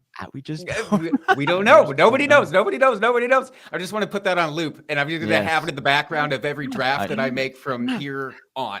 It's just going to be nobody knows. Nobody knows. It certainly makes you feel better after every draft because it's like, oh, okay, nobody. But again, to the point, I do like, trying to eliminate as many of those factors that are unknowns when I'm making my draft as possible. So that's a good case in point. Good case in point. I do want to say what is known though is Jake showing up for this mock draft because damn, his team is very good. Like very good. I gotta you sniped several of my players, so I just I want to get Mike's breakdown here, Jake's breakdown here coming in, but I love Smitty coming in here. Trivia. What's the most common prison injury? Oh, dude, it's torn Achilles. Achilles shank. Yeah, Achilles shank. We learned that during this mock draft marathon, Jake. Thank you for that. Thank you for all the knowledge that you drop with us, Smitty, all the time, both on fantasy football and in prison. We love you for all of it. He had models. He came out. He did a really good job. That was great. Very entertaining. I'm like presenting so normal and human, but like I do not feel that way, guys. Like you're doing a very good impersonation of an alien that is pretending to be a human. I will say, like it is, or like a zombie that's been, somebody's been bit by a zombie, but they're hiding it really well. Like they read a book on humans. Like they read a book on how humans were, but they've never actually seen one. But they like. Oh my gosh! I'm a big. I'm not gonna lie. I'm a big alien believer, and I do think that they're out there. It would be wild to have those conversations with Austin many a times. So with you saying that, Jake, that just blew my mind because I was like, what if I legit this whole time was having a conversation with an alien about how I think they're real? What if this is a pod person? Yeah, Austin turned out to be an alien, and I was just having a conversation. No, I'm just kidding. I love you, Austin. I love you. I could still be an alien and you'd love me, right? Absolutely. You're not. It's not like limited. There we go. Good. Back to the fantasy football side. I got to turn my auto pick off. Back to the fantasy football. Jake, can you take us a little bit through, like, how are you feeling about your team thus far? How do you think the bill is working out? I'm glad you guys like it. I'm a little, I don't know. I tried to be kind of hyper fragile with running back here, which it is. It started with the Kamara thing, and then I just kind of steamrolled. I said, well, that already happened, so let's keep it going. And I pushed the can down the road. But there's a lot of wide receivers that I'm just very adamant about this year, and I got a good chunk of them. So Cooper Kupp, T. Higgins, I absolutely love. Yes. I think he's going to have potentially just as good of a season, maybe better than Jamar Chase. So I'm taking the value there every single time. But now I get to this point where like I have, I think, great wide receivers. I don't know. I'm kind of scared about who to take for running backs. Now, you did snipe me. I know you said that I sniped you early there, Johnny, but you sniped me on the Kenny Gainwell pick that I was really hoping to come back around. So I had to pivot to Darrell Henderson because I do think that Cam Akers personally is being a bit overrated going into these drafts. Although he went in the 4th round, like it's not terrible, but I would rather have Antonio Gibson. I'd rather have AJ Dillon, but that's probably just me being a homer. I do like the stack that I got with Stafford and Kupp for what it's worth. I like waiting on quarterback for that reason to get. I love Stafford. I think it's wild that he goes this late. He was the number 5 overall quarterback last year in a brand new system with a brand new team. Like he's got another year of connection, rapport, all the things. Like, well, and you have Kupp. So I like literally when you selected him off the board, and I saw I immediately saw you had Kupp, and I was like, that is just tremendous value. Like you just walked into like literally a double dip that wins weeks. That was well done in the 10th round. And similarly, on I like the Henderson pickup too, because Cam Akers, like he didn't look awesome when we came back. Like that is well documented that he didn't look great when he came back. And if he is hurt at all, that is immediate opportunity for Darrell Henderson. But even if he doesn't get hurt, like Darrell Henderson might be involved regularly in a very good offense. Like, and he's going super, super late. Yeah, the only thing I wish I hadn't done was I typically don't do this, and I did it twice in this draft because of value, was pairing a running back and a wide receiver from the same team. Like typically that's just not my jam because I think it decreases your upside overall to do that. But like Melvin Gordon, I still believe in the 7th round is a decent target for running back just because – again, there's a lot of assumptions being made about Denver overall. That's like there was literally a 50-50 split in every metric for those running backs between Javonte Williams and Melvin Gordon last year. They ended up bringing him back somewhat reluctantly, but I don't think there's any reason for them to put an 80% workload on Javonte Williams. I think that's kind of insane if people are expecting a full workhorse thing. So, but again, I did with Henderson and Kupp, and then I did with Melvin Gordon and Sutton. So who knows how that would play out.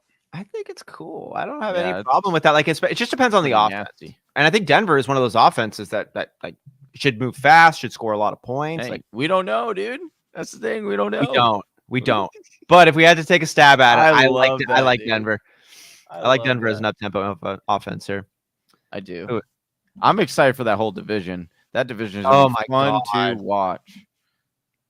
That whole that whole division was like the Raiders are the worst team in that division. Like, or maybe I don't even know. That whole division is just awesome.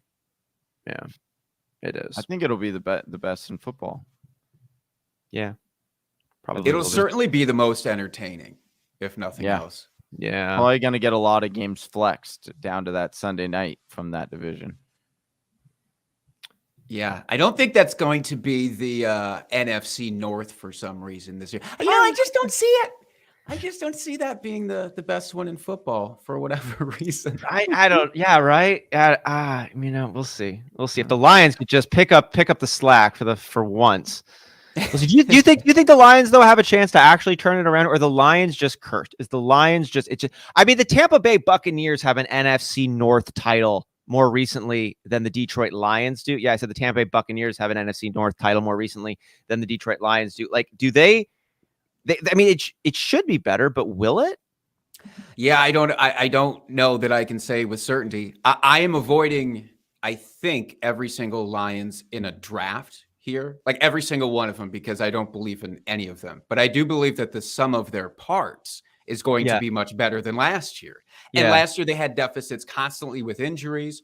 Everybody at some point was basically hurt. And Jared Goff, while not a terrible quarterback, can't deal with having Amon-Ra St. Brown as his only target. Like that's not in his scope to do. So if all the pieces, if DeAndre Swift does stay healthy, if Hawkinson stays out there healthy, if the new receiver, Jameson Williams, can get healthy fast enough, they actually do have a lot of great offensive pieces there. So I think they can be better. Yeah, Chark is not bad, is what I'll say. Yeah. An improving defense, a good line, like a coach who cares. Yeah, the offensive coordinator change was big for them. Last year when they let somebody else actually take the reins and run an offense that is not reliant entirely on running backs, good things happened. I like that point. And I like seeing my boy, Austin. I've been a low-key Lions fan for the last couple of years, rooting for him as underdogs. And you have? I have. Yeah, I have. Yeah, you have. But I'm just saying it's great to see you guys come aboard. You know, I know they're division rivals, but I'm not rooting for them or anything. I mean, Yeah, I I actually just do root say- for them. yeah, I do heard root you for just them. say it. They're So- so like Still counts, even if it's at 3:30 they're in the morning. They're in our division, but like we don't think about them the same way. I'm rooting for I'm rooting for a really entertaining Hard Knocks season. How about that? Oh, Can I say yes. that? It's Detroit on Hard Knocks this year. Yes, Detroit. Oh, that's a good Oh one. man, DeAndre Swift is going to get hyped up even more because they're just going to show him without a shirt on. People are just going to go nuts. People being Johnny. Well, Gonna hell be yeah. hell You think yeah. I won't, dude. I'm I know already you can't will. wait. No, I know, man. I was like, I didn't know the Lions are gonna be on Hard Knocks. That's a Yeah. great. I love the coach. I love the other man. This is gonna be a Cardinals are the Pretty fun. regular season one too. okay. So Jake, we've been doing a roast or a toast on these. So you gave us the take on your squad here when you're wrapping it out, but I wanted to know if there was another team here that stood out to you either side of it that you'd say they should get a toast or you're getting a roast on this. It can be the whole setup. It can be certain chunks of the team. Not to put you on the spot here, but Johnny, I'll also kick it over to you while Jake is taking a look at some of the teams that we mock drafted with. Anyone stand out to you, Johnny? I like a lot of these teams. Man, it's wild going from like a super flex. All of a sudden, you just need one QB. Right. And then you're like, oh, well, I'll just try a one QB, like taking Josh Allen in the third. I was like, oh, it's, somewhat value there. I'm just going to trash my own pick right now. That's what I'm going to do. Because I honestly think my team was probably one of the bottom ones, if I'm being honest. But taking Josh Allen, like I was like, oh, I don't, unless it's like a super flex, I have the number one spot. I usually don't get Josh Allen this late. I was like, number one quarterback could be worth the upside here. Oh my gosh, I was seeing some of the quarterbacks and like Derek Carr. Are you kidding me? In the 13th round, that's unbelievable. So yeah, I don't. It's a little bit tougher. It's a little bit tougher to look at, but I like pieces. But as a whole, it kind of makes you like, could be like roses, dude. Really smell like poo. Ooh. What about you? What about you, Jake? Any teams here stand out to you that you think deserve a nod one way or the other? First, I want to say I like the Josh Allen and no other quarterback thing because I'm of the mind I'll always stream my second quarterback in these formats anyways. So yeah. I think there's no issue with that at all. I'm like, take the guy who has monster upside, QB1, overall potential. So I'm good with that part. But I am too. I want to pick on an auto draft person just because. Do it. So Smitty, only because I saw the auto draft icon up there is the only reason that I want to roast Smitty. But we were talking about DeAndre Swift, how I'm not a believer in any particular piece of the Lions this year. So to start off with him, I don't believe that he personally is a top 10 running back this year. So if I start with that, then I'm like, I'm already off kilter. Javonte Williams, I just talked about his counterparts, still maybe eating into his workload, and Melvin Gordon a little bit more than I would like. I do love the Justin Herbert pick there. I think Herbert has just as good of a chance as literally anybody as being the overall QB1. I really do think it's basically between him, Josh Allen, and Lamar Jackson. Maybe Kyler Murray would be my fourth there. Mike Williams with the connection is also fine. It's fine. I wish that you could get Mike Williams a little bit later because I do think that he had one good season last year and it wasn't even a good through season. So I'm a little bit anxious. He's never been about able him. to do it. That helps, man. I'm trying to pick out pieces that I like because I don't want to be too hard here. But Brandon Cooks, I will always respect and love a Brandon Cooks pick. Always, always. It's the rest of it that it's nerve-wracking for me. Like, is it Kenneth Walker or is it Rashad Penny? I don't know. You could flip a coin there. So taking Walker that early isn't for me. Elijah Moore. I want to love Elijah Moore, but I don't know who to love in the Jets offense right now at all. If any of them are really going to be great or not. One Dawson of their moms. Knox. That's who it is. Sorry, I said it. That's okay. No, I was going to steamroll past it, but I don't know. I think we should dwell on it. Yeah, I really do. I do too. No, Dawson Knox is basically touchdown or bust as a tight end. A lot of tight ends are, but it's like, I don't want to take him that early. So it's just the overall structure of the team makes me nervous outside of like a couple of core pieces. Jarvis Landry, great value pick, though. I will call that out because with Michael Thomas, maybe never playing football again. Just never. Yes, thank you. Playing football again. Thank you. Jarvis Landry would be a great value there.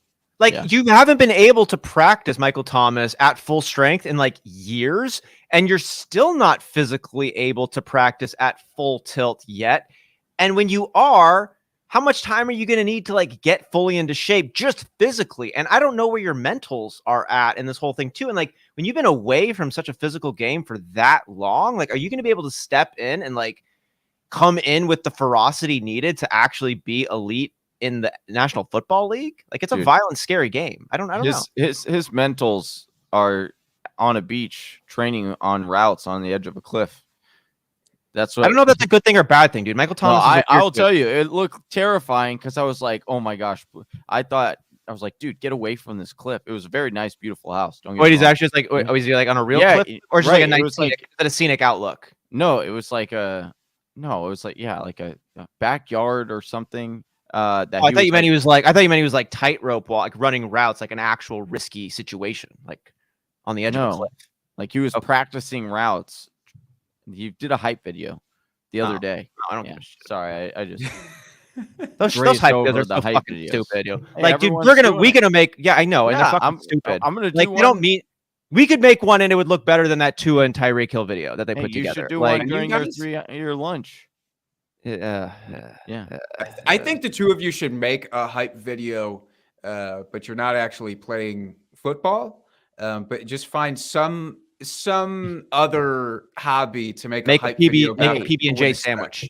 That make a PB&J sandwich. or the walking football, like Austin's really big. The walking football, the speed walking. You can't run in the football, and then do. Oh, you play the speed walking football game? Yeah. You ever do that? We did that in our last mock draft. I freaking love the speed walking. Dude, Austin was about the speed walking football.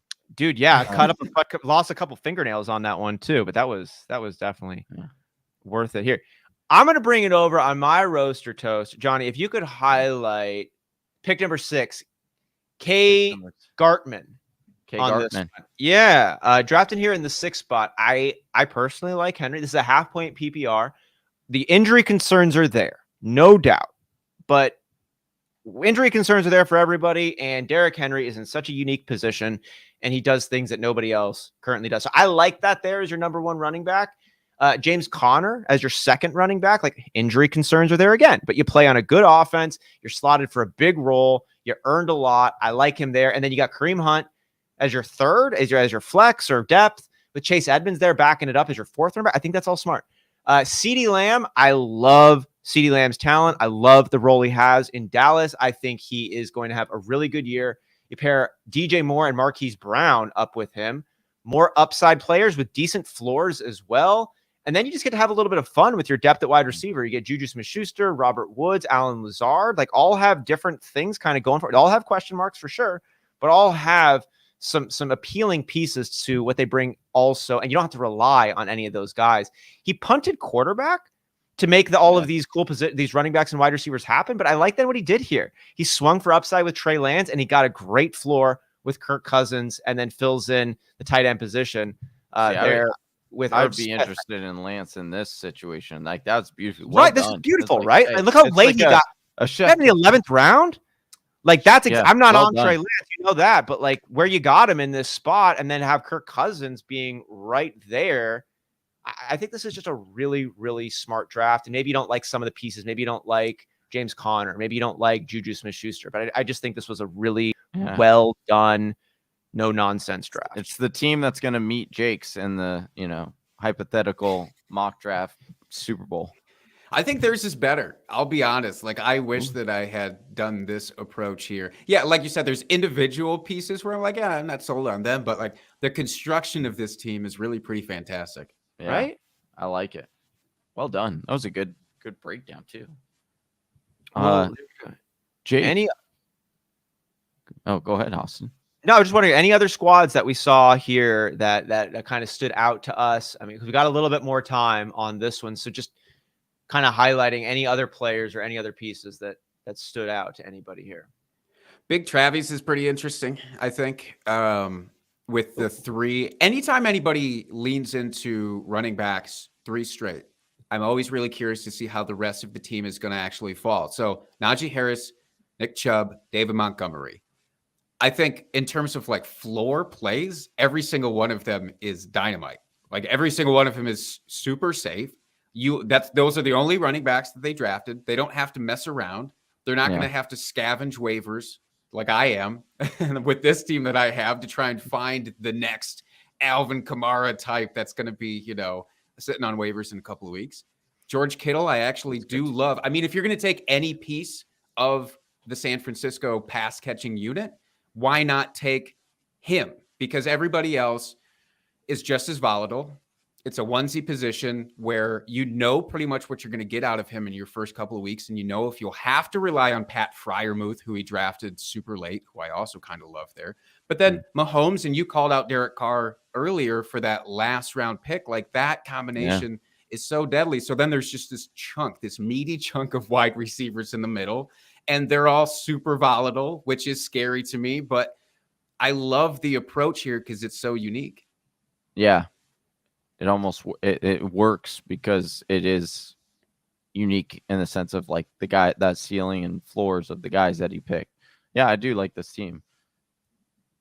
Swinging over to Albie Mangel's one, similar almost to the K Gartman pick in the 2 spot. I think it's another pretty smart, well done draft. McCaffrey, Leonard Fournette. Like maybe you don't like Leonard Fournette.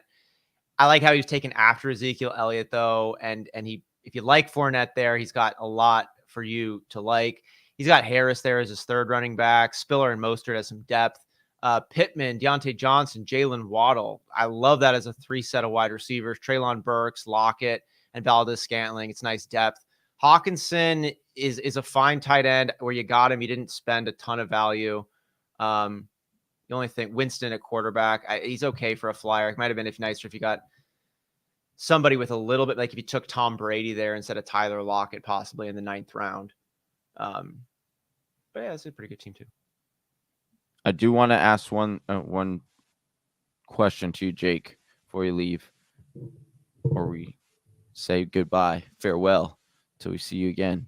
But mine is, we talk a lot about these 2nd-year wide receivers breaking out and / the rookie wide receivers potentially breaking out. Is there any guys in that, 1st or 2nd year that you are definitely eyeing in drafts or you like more than another in order to break out this year?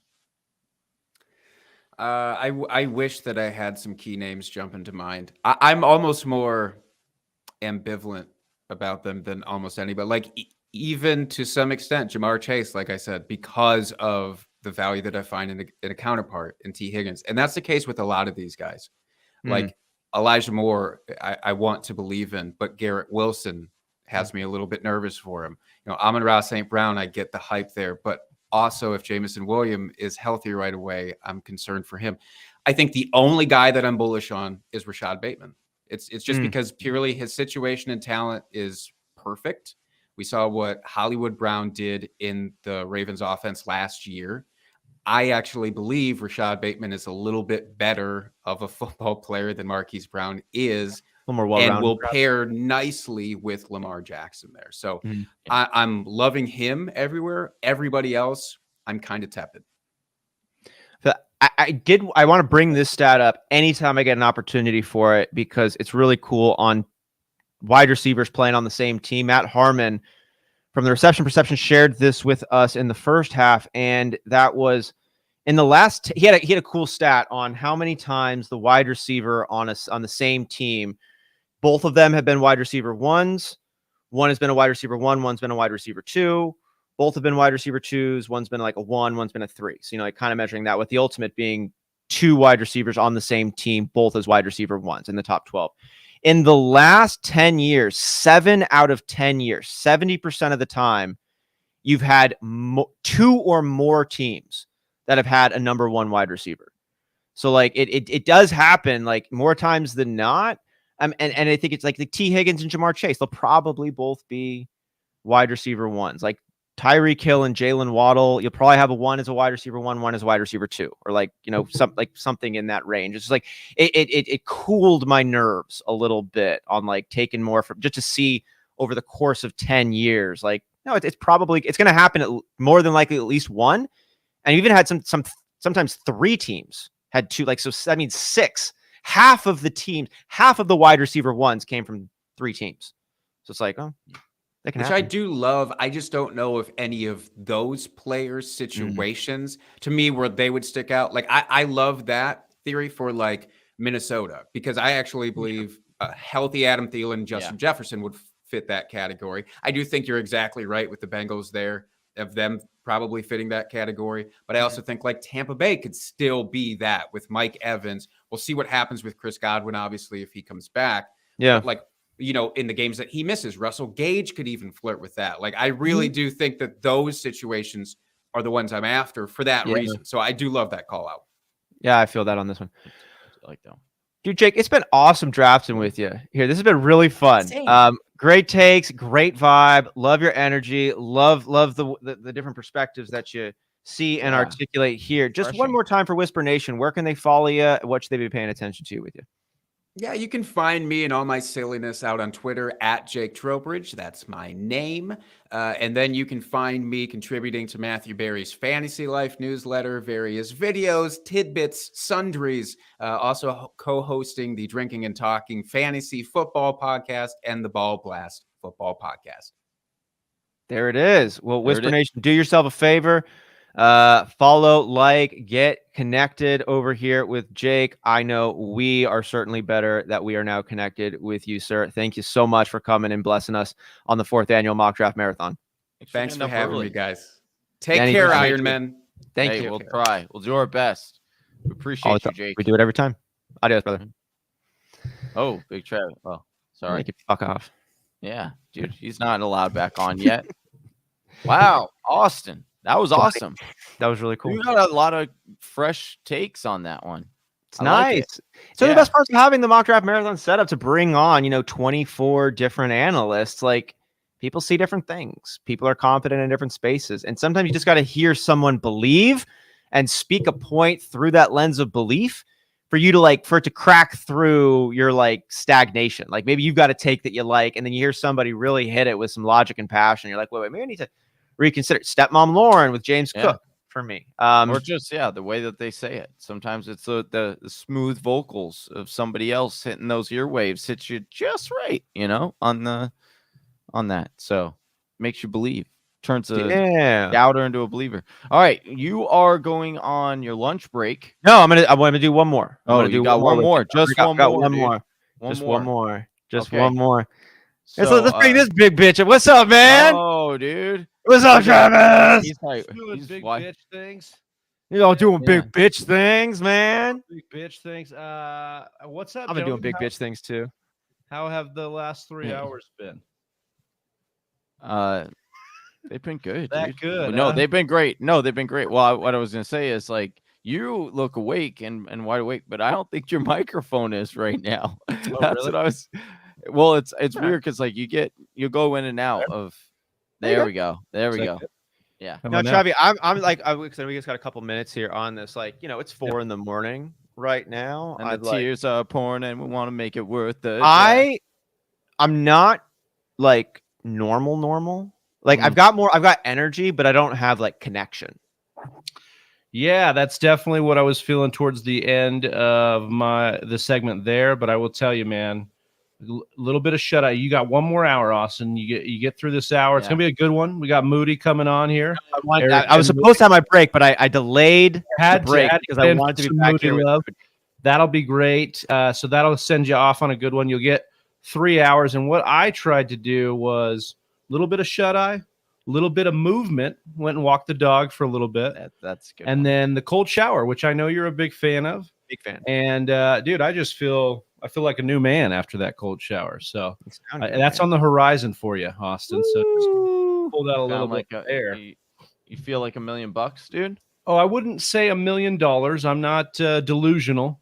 I know that my body is not running at 100%, but I feel really good. And I will say I feel markedly better than any time at this time in the previous years. So I've got that going for me. I second that. We've got a few minutes here. Maybe we'll run a little bumper. Bumper tag. Bumper tag. Scott in here. Scott in here. Yeah. Yeah, we'll do a little bumper. All right, this is gonna be a little longer bumper too. 750. All right. On the other side. Is it Travis on the other side? Yeah. No, it's you, Austin. Again, it's set to be you, but set to be you. I'll do it. It's set to be Big Travie. All right. We'll see you in 7 minutes. Okay. And 50 seconds. Love you. I got I'm very much so a huge Nick Chubb fan. And I want to ask you, what is stopping Nick Chubb from being the #1 overall running back for fantasy football? Are you asking me? Yeah. He is the #1 overall running back. Thank you. I can now. I could be done. I could be done on this 24-hour. That is. If he doesn't get injured, it's not even close. That good. He, honestly, yeah. The numbers say it. Well, hang on though. I mean, okay. Oh, I like this. You want to challenge that? Yeah. I love it. Let's do this. Okay. What about so you would rather pick up Nick Chubb in the first round instead of wait another 2-3 rounds and get Kareem Hunt, this is fantasy football. I understand in real. I get it 100%. Nick Chubb is a monster. You have the right. You're saying the right thing, but if Chubb gets hurt, if Chubb doesn't get hurt, listen, Kareem Hunt won't get as many touches. Mm-hmm. Well, it's the catches out of the backfield is the thing. Did you hear what I just said? He won't get many touches because that guy, Nick Chubb, you can ride him to the Super Bowl if he's healthy. I mean, I agree. I agree with that. I'm just with Hunt. Even when Nick Chubb has been healthy, he has outscored him barely in a PPR format. But you're right. With touches, if it's a standard and not, Nick Chubb easily. They're finna pay Nick Chubb. Remember that now. He's finna get paid. Yep. So that 20, 21 carries he's been getting is finna explode to about 27, 28. Oh my goodness. Johnny, you still want to make that Nick Chubb dynasty trade with me? I do. I've been trying to get it. I bet you do. Yeah, I bet. I knew I was going to ask. I was going to shoot my shot and ask that question for sure because like you said, I'm a huge Nick Chubb fan, and I have been defending him all offseason, saying this is my #1 running back. And I see him.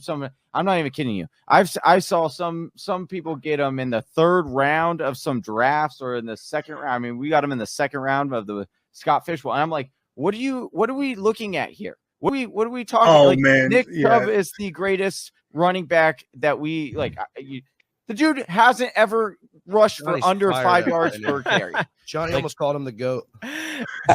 I'm just about to. I'm telling you. Look, everybody thinks I hate Nick Chubb. I don't. I think he's incredible. I love the guy. I love watching him play. If you give him an inch, he's taking the mile. He's unbelievable. And if you the first 3 guys that try and tackle him, I feel terrible for them. It's like Derrick Henry just in a shorter body. He just dominates. But if I'm looking at fantasy points, which that's what we're talking about here, Kareem Hunt is right there with him. And you can wait and get Kareem Hunt later on. But then again, it's a double-edged sword because if you can draft Nick Chubb in the 1st round, you want to draft him. I'm just talking about later in the 1st round is where I would get Nick Chubb, not the beginning. I love your strategy, Mr. Page. But I think you're going to see a different Nick Chubb this year. Yeah. He's his coming out. He hasn't even scratched the surface of how good he can be. Wow. I don't think it's even close yet. This is the year when the running backs, the real guys who've been in the league and playing, they start to show up and show out. I think he's going to have a phenomenal year this year. He falls. This pick, I don't know what to do here.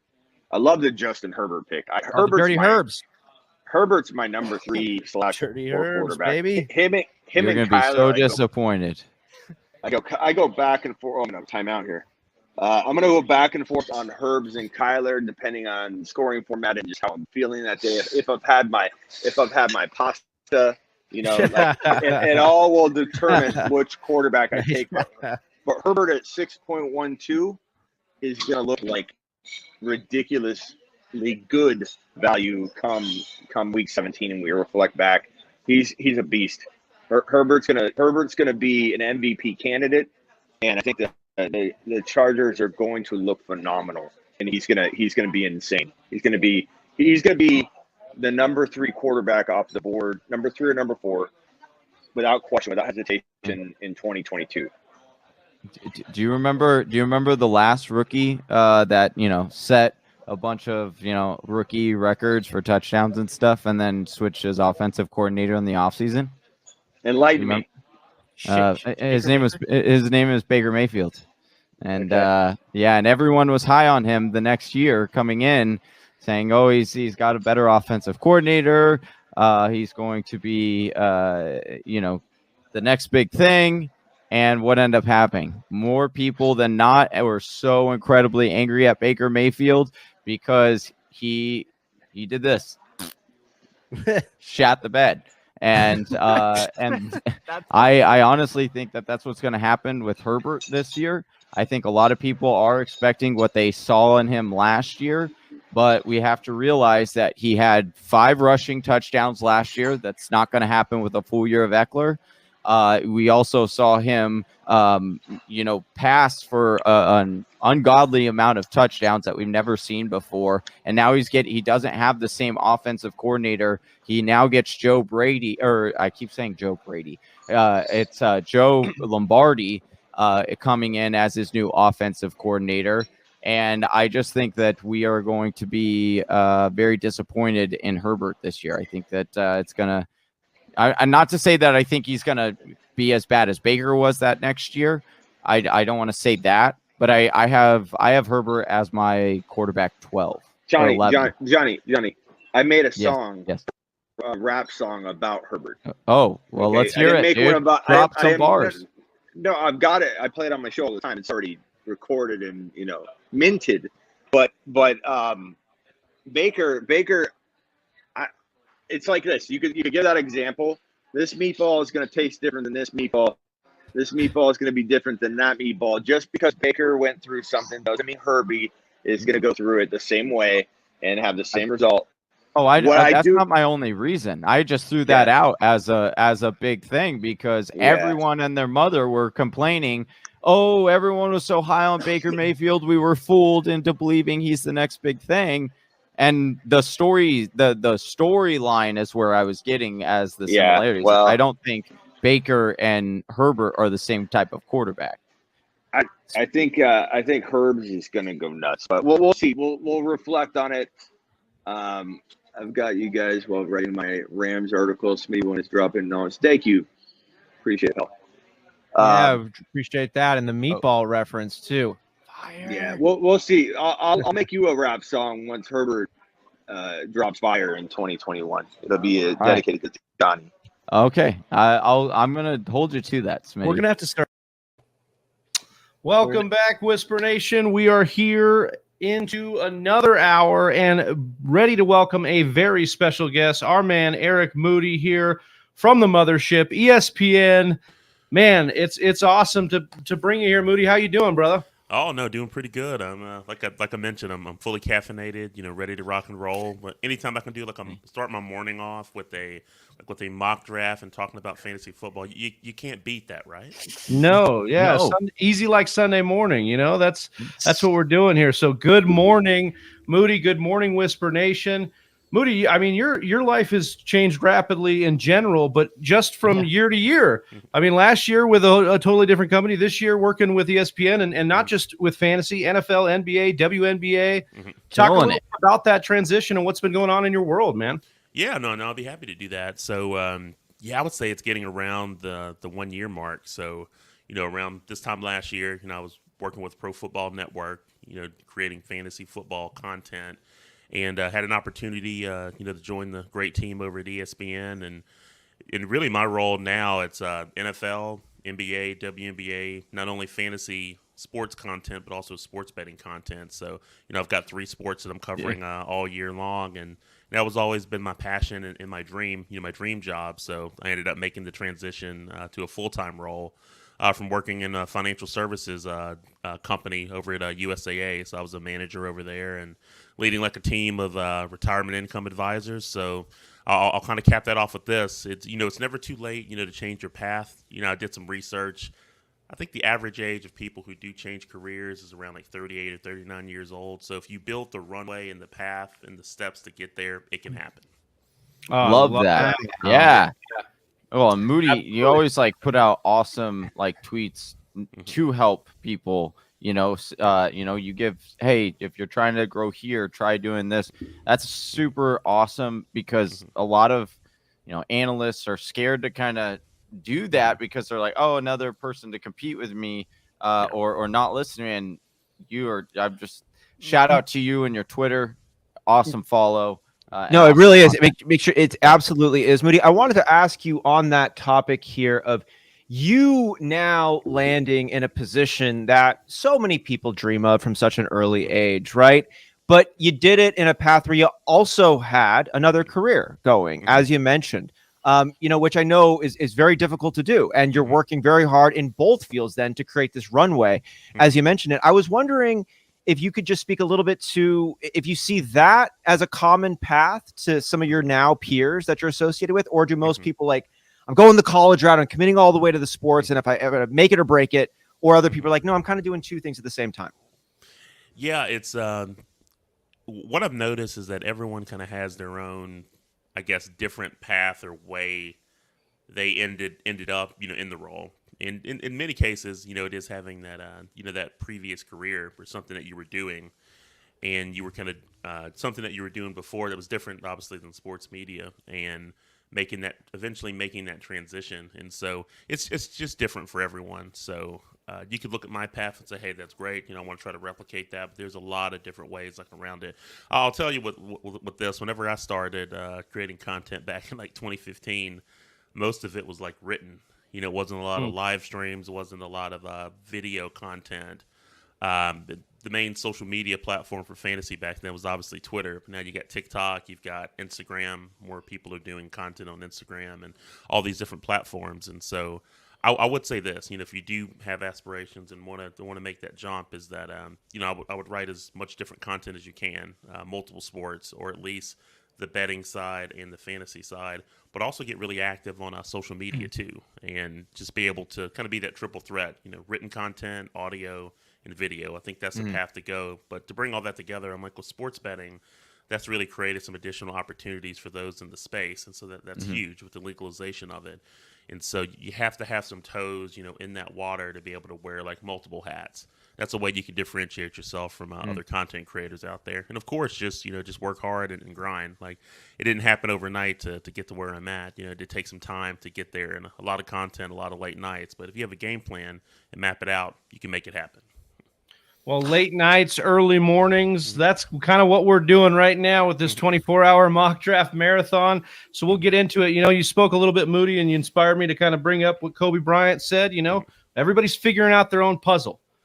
So that's what we're doing here. We're going to figure out another puzzle right now with this mock draft. And we are doing a 12-team PPR Superflex with our guy, Eric Moody. You chose the 1-1 there. Any particular reason with the 1-1, just trying to get the best quarterback available, or just like the 1-1 in general? You know what? It wasn't that much thought that was put into it. When I clicked the link and I was like, you know what? I'm just going to go from the 101 this time and just see what the team looks like. I love it. I love it. Well, we'll start it if everybody's good with that. Let's get rocking and rolling. Travis, I just got to say, that whole segue and intro was smooth, man. Hey, man, the cold shower, I'm telling you, I'm living by it now. I may never take a warm shower again now after this marathon. So. That's what I'm talking about. I was just going to go with, Moody says work hard. We work hard and mock harder. That's what I was going to go with. And so kudos to you. Yours was much better. Also, want to give a shout. Like Moody, last year, we were struggling at this time. Like and Moody kept us together, was the leader when we needed him. and we appreciated it. But I'm feeling great this time. Like I feel I'm with Travis. I didn't take a cold shower, but I'm feeling good. Yeah, you gotta. I mean, I think Moody's got the right call there. He says he's heavily caffeinated. I don't have any more caffeine in the house right now, which was a rookie mistake by me. But the cold shower, man, at least so far, I don't want to beat it like a beat it like you don't want it to become mainstream and what all the cool kids do. Yeah, exactly. I'm telling you, man, it comes around and it does something special for you. But I love, speaking of special, man, this is the first Superflex draft that we've come into now where we've had this many quarterbacks still available this deep. Yeah. I picked the 4 spot here because I figured we were going to get 3 consecutive quarterbacks, and I've got 4 that I really like. Oh, yeah. Josh Allen, Patrick Mahomes, Justin Herbert, and Kyler Murray. And I was like, I'll just take the last one here. But then when we saw 2 running backs go in the earliest, I was like, ooh, I'm just gonna go with the flow. I like CMC. He's right in that top tier for me. So I was like, I'm just really excited about this draft now. I do like it in the sense of like it's a very important part of drafting is also go with the flow of what is going on in your draft. I know oftentimes like some people will comment and say like, oh, you guys did it this way. My league would never. Well, you can't mock this league. We're just trying out different things. Yeah. And it's a good case in point of like, hey, it's not normal, but not all leagues are normal. And then why not go with the flow and see what you get? Like what's normal, right? When you're actually drafting, like what's happening is what is happening. Like that's it. It's final. Yeah, Moody, and you kind of pushed the running back run there. You started with JT. Yeah. Not saying that's a bad thing at 1-1. I'm just that's what happened here with this setup. In a different world, in a different universe, would you be taking quarterback there, or are you sticking with JT at 1-1 even in Superflex? Yeah, I would say even in Superflex, I would still stick with the running back. It's hard not to, I would say not to be a fan of like Taylor. Of what he did last year. He should have a similar workload. I think the Colts will look a lot better offensively with Matt Ryan under center. And honestly, given the state of that division, I'm like, if they don't, run away and win that division, just considering like their competition, like you're not going to really count the Jaguars or the Texans to win. You've got Ryan Tannehill and the Titans, but just with all the changes that they've had this offseason, especially losing A.J. Brown, I'm like, that division is there for the taking. So I do like Taylor. But I'm just looking at this mock. I'm like, it's going to be some not running backs, but quarterbacks that are available, that I'm going to try to target here. One of them was taken. I did want to try to get Russell Wilson. I didn't think he was going to last. But that's your boy. You've been hyping. Yeah. You're thinking number 1, huh? Yeah, no, I really, really like Wilson this year. So let's see who we have here for quarterbacks. Still have some pretty good names on the board, so yeah. Mm-hmm. Let me check something here. They're falling. This is probably the richest QB crop we've had in the second, third round in a Superflex all night or all day or whatever we're doing. Yeah. Whatever. It's time to say good morning. Is going on. Yeah. We discovered that with the Jake on last. We discovered it was morning. Oh man, I love it. I made you laugh, but yeah, I'm with you. Moody, Derek Carr here with your second quarterback, Stafford. Love it. Love Derek Carr, and he should be in for touchdown regression. Speak a little bit about how the addition of Adams can really be a boost there for Derek Carr. No, I'll be happy to do that. Yeah, when you look at Derek Carr, his connection with Devontae Adams during their time together at Fresno State, I'm like, they had a really good connection. I know this is something that they've really dreamed about being able to do at the NFL level, so they're able to make it happen. I would say one thing that I really like is that I'm like, you've got, Josh McAdams that's there, or McDaniels, excuse me, that's there, offensive-minded head coach. And Carr has Devontae Adams, of course, still has Hunter Renfrow. And he had a career season last year in passing yards. And I think he threw for around close to 4,900 yards. So he had a career year. And then when you factor in Adams, like you mentioned, with regression, I know one area which has kind of lowered his fantasy ceiling has been in that touchdown area. And that's an area that Adams can help Derek Carr in like tremendously. And so I think once he gets those touchdowns, increase, and then the passing yards will still be there, especially in that division that they're in. I think he's a great value, especially in Superflex or even single quarterback league. So I do like Carr quite a bit. And I really like Matt Stafford as well. I mean, he was the number 5 overall quarterback his first season in Los Angeles, first season playing alongside Cooper Kupp. Now he gets Allen Robinson and another year in that system. I'm not concerned about any physical regression for any of his pieces. I'm actually looking for progression from some of them. So I love that one here. I think that's who Classic Mike was coming in saying, I think Austin is going to do something I should have done. Never mind, Moody grabbed him. We talked a little bit about our love for Matt Stafford on a previous mock, and I think that's what he was getting at. I just really like this quarterback stack, Moody. I'm a little bit bummed. I was hoping one of those guys was going to fall to me back here, and it didn't. Yeah, I just felt like it, especially in a super flex league like this, and just seeing the quarterbacks that did go off the board in the first round, it's like I just kind of had to do the double stack there, because if I waited, I'm like, who knows who would have been my QB2. So I have an idea who I'd like to be my third quarterback, but I had to go ahead and get an upper echelon package there. Yeah. And it's like that QB avalanche comes so quick. Even if, I mean, we were just a round ago, we're saying, oh, there's so many guys there. And now I don't think so. Just like, not anymore. Nope. That's what happened. Dude, Trey Lance, Matt Stafford, Derek Carr, Aaron Rodgers, Kirk Cousins. Like, that's just 5 solid ones right there that I was like, oh, well, never mind. Shifting plans now. Yeah. I did want to touch similarly, talk about staying on somewhat quarterback and Jonathan Taylor. But Travis brought this point up earlier in this mock draft, and I did think it was very interesting. What if so Jonathan Taylor had a ton of goal line carries and red area carries as well.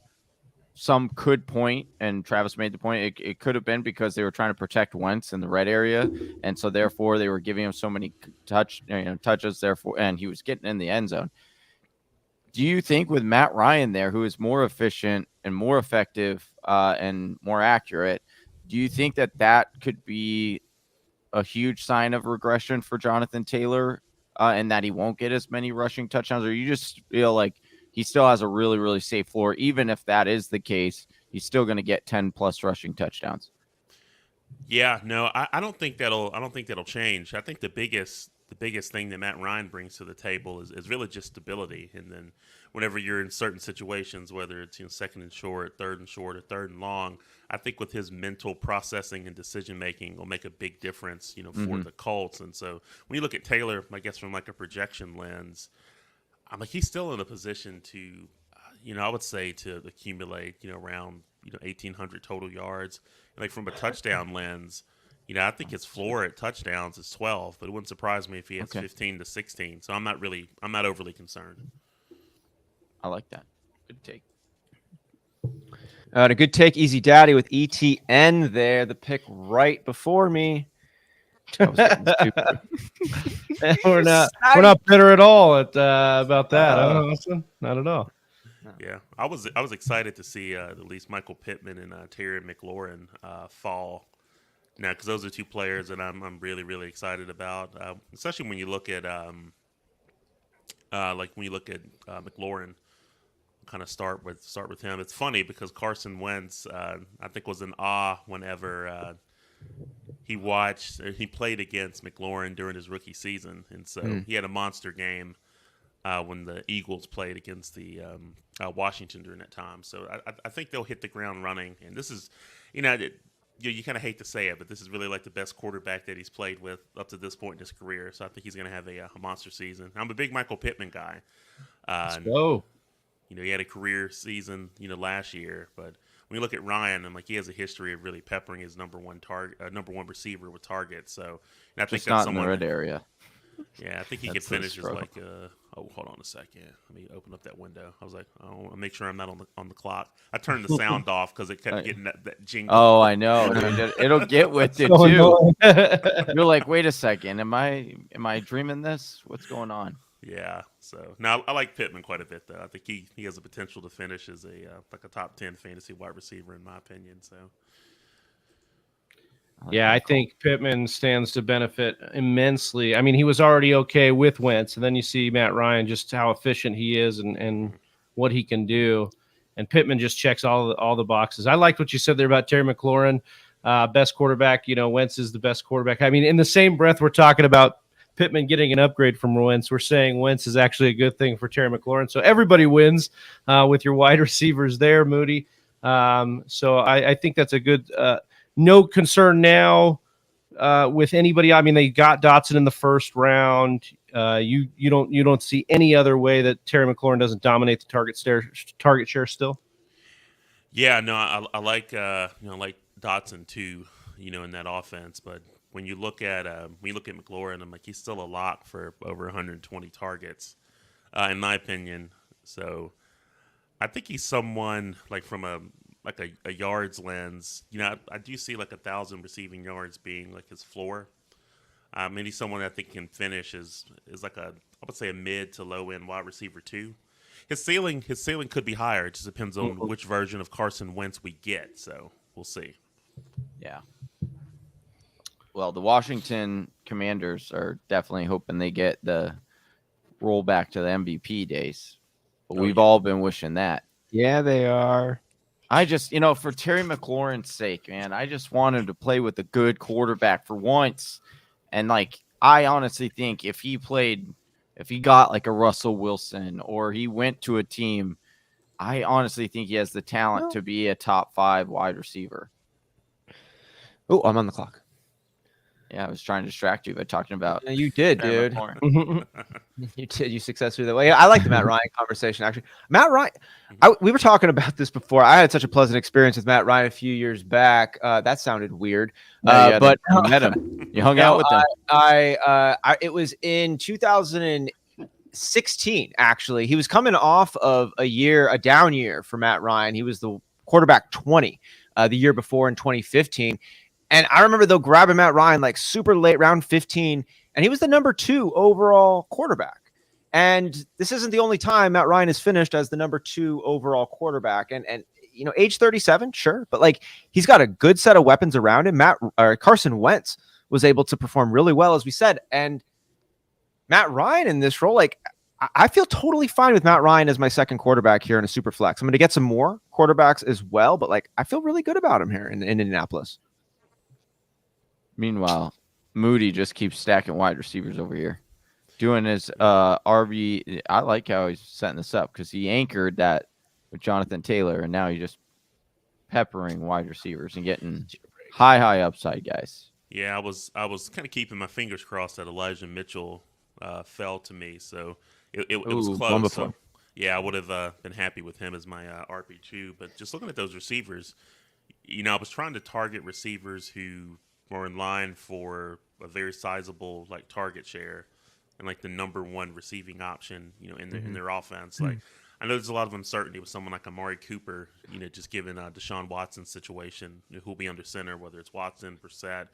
But I'm like, they are paying him a lot of money. They proactively acquired him this offseason, so the targets will be there. So I think he's a nice value in drafts, in my opinion. Someone that's definitely a wide receiver 3, but does have the upside for much, much more, in my opinion.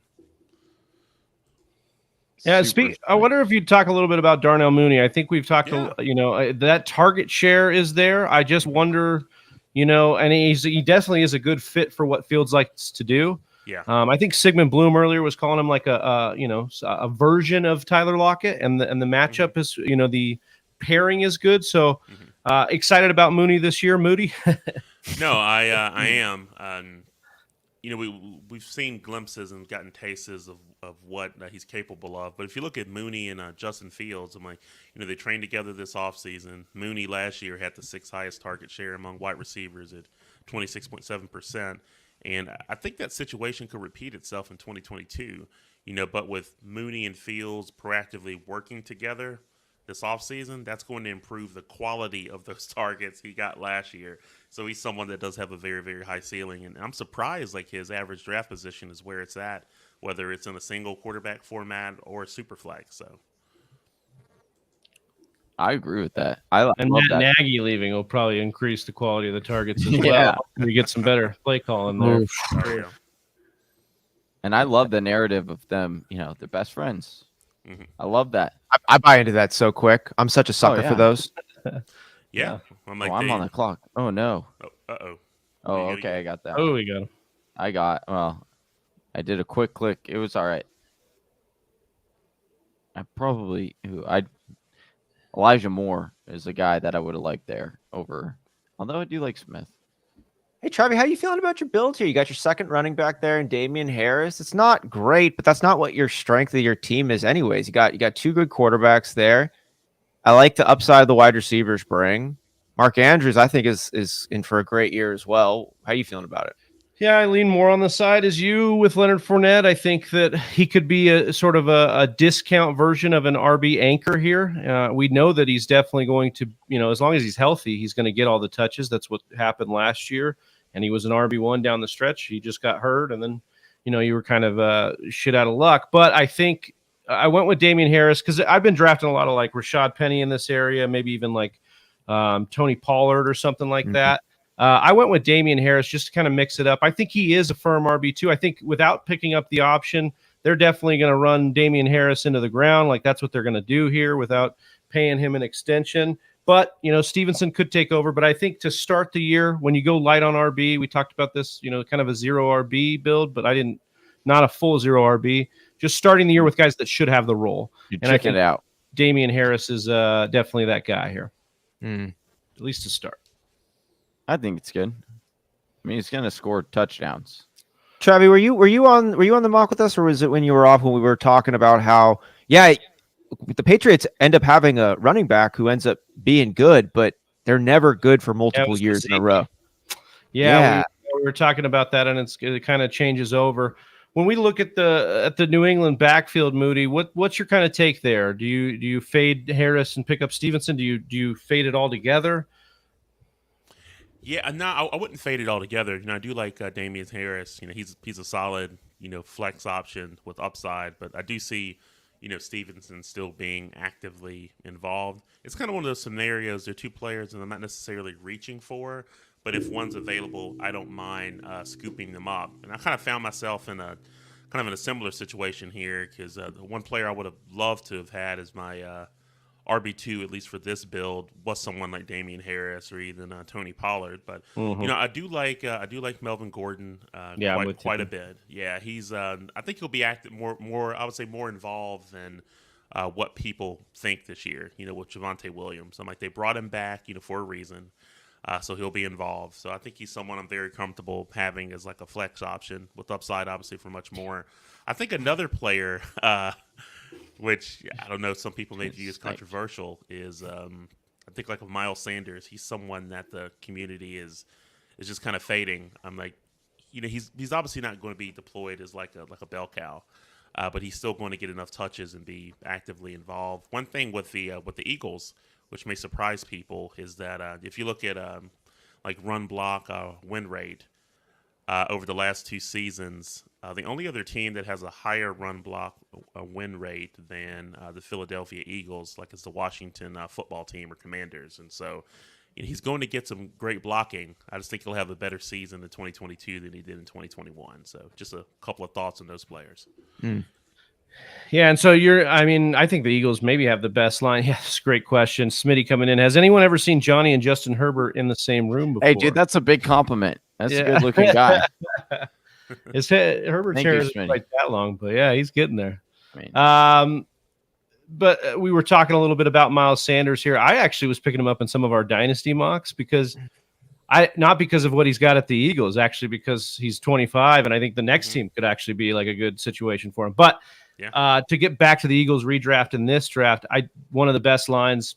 I really like what the Eagles have done this offseason. I think that they could really win that division. I like their schedule, and their schedule kind of plays well to the running parts of their offense. So I'm in on that. He was very adamant not to draft him. So you take any stock in that with the interview that came out, Moody, at all? I was kind of looking at some players. Who are we talking about? Sanders basically saying, "Don't draft me in fantasy." Oh no, it's funny to hear him come out and say that, but yeah, I wouldn't be overly concerned about that. He'll still be involved in the backfield, but this really comes down to what your expectations are for the player, and with having him as like a kind of a RB2, RB3 type, I'm very comfortable with that. So, I mean, he's definitely affecting his ADP. So if you wanted to draft himself in fantasy and he didn't want to pay up, he's doing a great job because he's certainly driving down that cost. But again, I just think that where he's going, the fact he scored 0 touchdowns, I think he'll He's going to give you some. Like, he's going to have. And again, he's a He good should have running one. back. Yeah, He's a really good running back. He's a really, really good running back who's young, who's explosive, who doesn't have injury concerns. It's all these things. But I can't get over the point that I forgot who said it originally, but if my running back isn't catching passes or scoring touchdowns, I don't really know if they're going to help my fantasy team all that much. And you mentioned how many touchdowns Miles Sanders got last year, and they've just got other backs who are able to catch passes. And I don't think they're going to have him in on third down that much, along with Jalen Hurts over there too. It's just like it makes so much sense. It should happen. And it hasn't yet. And I don't know why the circumstances are going to be different enough for it to finally. But again, Jordan Howard bossed out for a little bit. Boston Scott had a run. Yeah. You know, so maybe they brought him back too. Well, the interesting thing will be to see if Hurts's touchdowns, because he I think Hurts had 10 rushing touchdowns last year. So if that goes more towards the way of, if the AJ Brown presence in the red zone and they can get the line's much more fortified this year. I mean, yeah, like to Moody's point, maybe we just get an upswing in the touchdowns there. But the bigger concern actually for me on Miles Sanders is that passing down work, because we didn't see it since his rookie season. We just haven't seen them use him in the passing game. So you'd really like to see them get him, because he's probably a better pass catching back than he is a pure rushing, running back. Antonio Gibson. We all want it to happen. It just hasn't happened. Right. Come on, let's make it happen. I did like that, number one in run blocking scheme stat that Moody threw out there for Washington. That's a good stat. Win rate. Well, yeah, I wonder if you'd speak Moody on that Washington backfield. Gibson maybe has had the worst offseason so far as hype or anti-hype. Bringing in Brian Robinson, J.D. McKissick almost out the door and then came back. How do you feel about Gibson this year in Washington's run game? Yeah, it's obviously with you mentioned Brian Robinson being selected, and then J.D. McKissick, returning after we all thought he was going to Buffalo, right? which is funny. It's like wait, not so fast. Yeah, like hold on a second, but this dude said no to the best offense in the league, maybe the best quarterback in the league. He's like, nah, I'm going back to Washington. I'm going to go back to Washington. Yeah. It's like Juju going back to Pittsburgh last year. Yeah. After it could have went to Kansas City last year. Yeah, it's just wild. But no, I like Gibson. Again, it's all about expectations, because he's someone for where you're thinking RB2, kind of like a mid to low end RB2. If that's what you need, definitely acquire Gibson. And I mentioned with the offensive line, the blocking is solid, but it's just with McKissick and Robinson just lower his ceiling. But I'm okay with Gibson like at his ADP, but he's not a player that I'm reaching for. So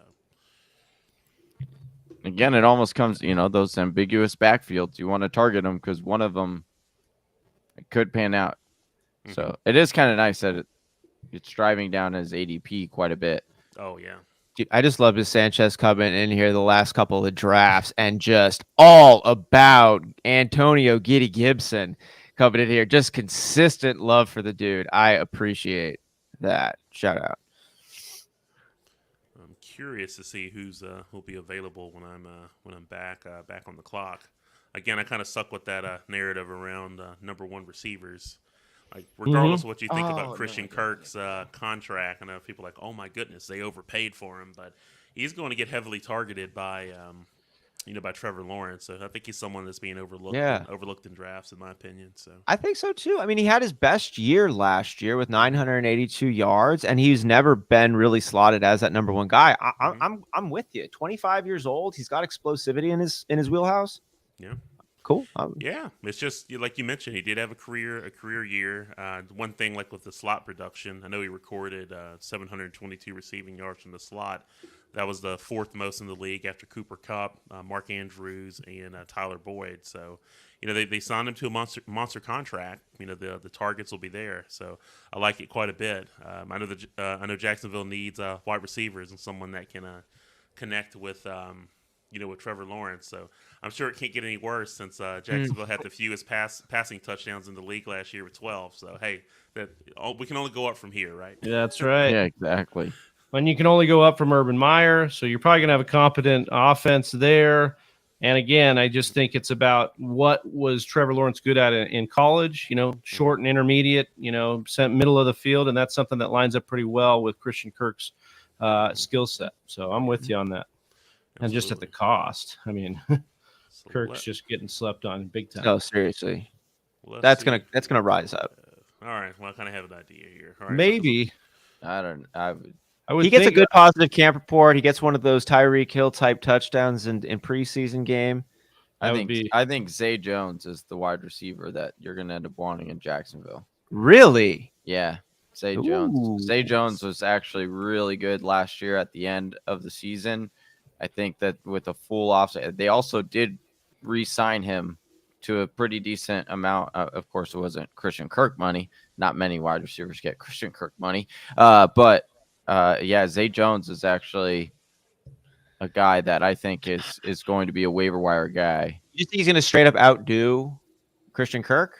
Yeah, I'm not sold that Christian Kirk's like this great wide. Is he good? Yes, but do I think that he is one of these great wide receivers that's going to all of a sudden get like 1,200 receiving yards? I think a big part of why he was able to break out last year was because he had Hopkins taking a lot of that, coverage away. And then you also had AJ Green clearing it out, running, goes. And so it gave him that opportunity. Whereas like with Jacksonville, they're not going to respect you like that. They're going to be like, Zay Jones, okay, we'll single cover that guy. A Marvin Jones, single cover that guy. And now we can focus on Christian Kirk. And so I do think that that's going to lead to not as much production, but I could completely be wrong. But I do think Zay Jones, it will be talked about within the first couple of weeks on waiver wires. I'm going to reach up a little bit with this guy. Knowing how it's going to work, it'll probably be neither of those guys. It'll be Marvin Jones again. Yeah. Or Evan Ingram, dude. Evan Ingram. It's fantasy. That's how it works right there. Marvin Jones just has he's the wildest repertoire. He's got. I remember some of his Detroit days. Marvin Jones was just like balling. Like he had like 3 touchdown game or whatever, and it was just like, who is this guy? You know what I mean? And then it was Cincinnati, right? Like he had some moments there too, and. Bro, he was like the wide receiver #1 through 5 weeks. And it was like 2 of the weeks he had like 2 fantasy points, but the other like 2 weeks he had like 35 fantasy points. Marvin Jones, bro. He was Tyler Lockett before it was cool. Yeah, dude. He is kind of like a poor man's Tyler Lockett, isn't he? Yeah, well, Tyler Lockett this year. I mean, we just discovered it too late. For sure, yeah. We discovered it too late. Well, speaking of late, Moody, you got Gus Edwards here. I think this is good value on Gus. I think he should be theoretically further along than J.K. Dobbins. I don't know if it'll amount to anything if Dobbins came back in time, but it's not looking great. How do you feel about Gus Bus over there in Baltimore? No, I like Gus Edwards quite a bit. And like to your point, for where it's a lot of uncertainty with Dobbins on his availability, how long it'll take him to get ramped up. And so when you look at like Edwards, he'll be actively involved in the backfield.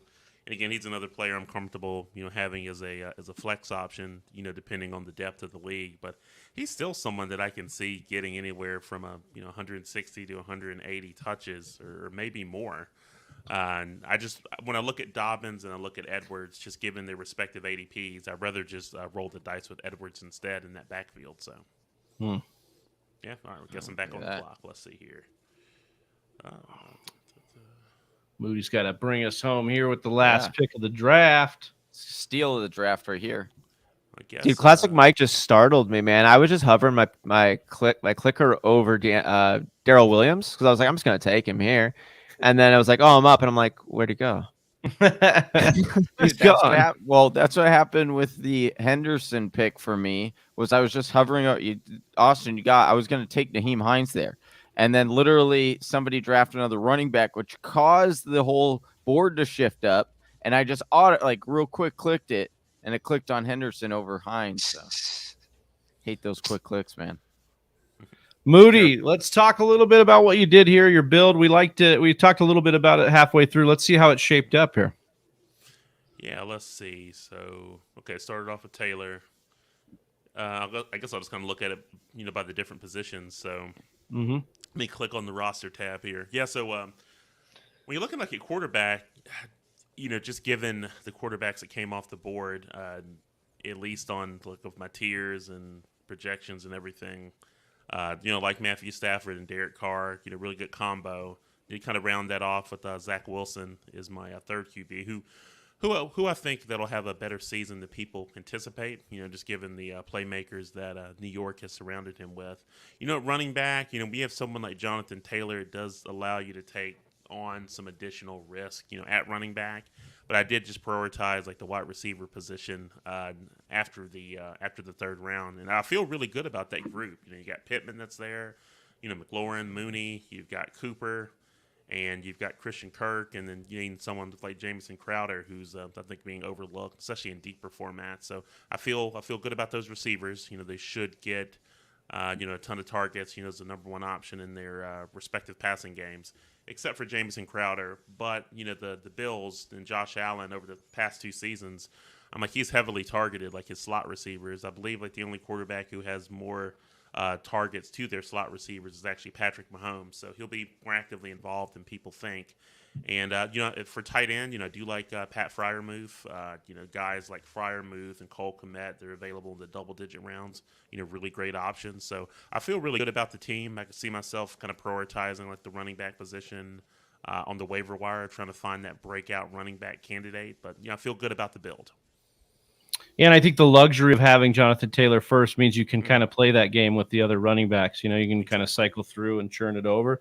I tend to swing a little bit more for the fencers with the wide receivers, but I love the build that you did here. Like I'm looking at it like Pittman, you scratched my little upside itch with Pittman there, I think. And then you got all these like consistent guys like Cooper. I love Kirk. And what you said about Crowder, like he's the same build basically as Cole Beasley. And I think he's probably a better slot receiver than Cole Beasley, and he's demanded more targets than Cole Beasley. And so should be an upgrade, right? So I think, if we're in on like a Gabe Davis, you got to be in on Crowder a little bit later too.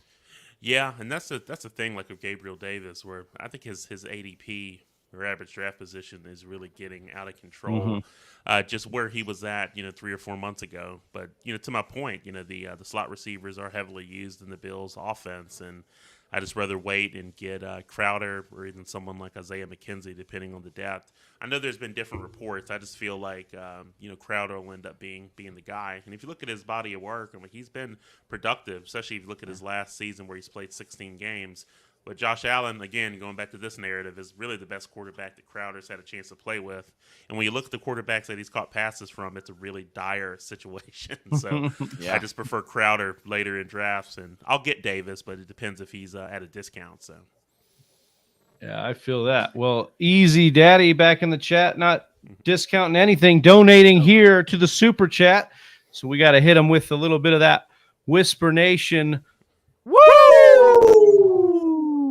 That's right. And of course, a portion of that donation goes straight to the Hayden Hurst Family Foundation.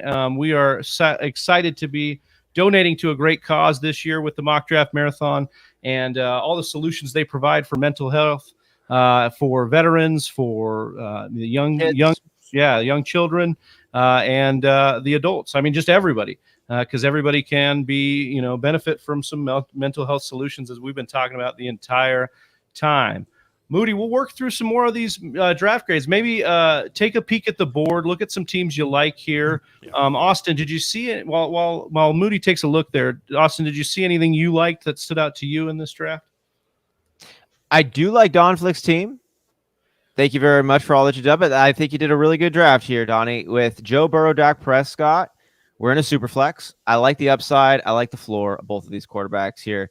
Deebo Samuel, Mike Evans. I think both these guys got a shot to be top 3 wide receivers this year. They've both done it in the past. I think they're both set up pretty well to have decent chances of that happening again. Jerry Jeudy gets Russell Wilson. I think both Cortland Sutton and Jerry Jeudy are going to be in the top 20 for sure. I'm good with Jeudy.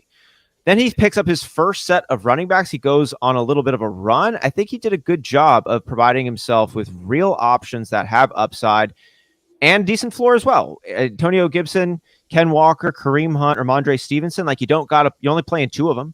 So you can pick and choose the different matchups or where they're at in the pecking order, respectively. I like that. Russell Gage coming in to provide some depth along with Jameson Williams down the line. You don't have to have anything coming out of him because this is your 5th wide receiver. Mecole Hardman, you just get a dart throw on this. I like Cole Kmet, popular breakout candidate at the tight end position. Not a lot of issues with this team. I see good upside. I see good floor.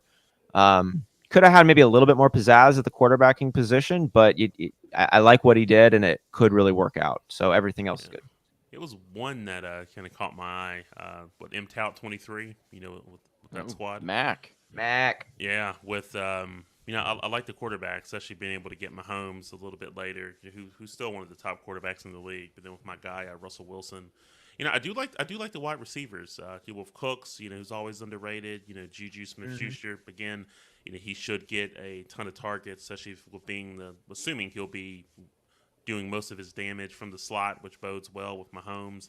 Then Drake London, someone that's has a shot at leading that team in targets, in Atlanta. I know everyone is, looking at Kyle Pitts, but, Drake London's being overlooked as well. Then, with Woods, you got Watson and Landry there. Like the tight ends, you can play matchups with those.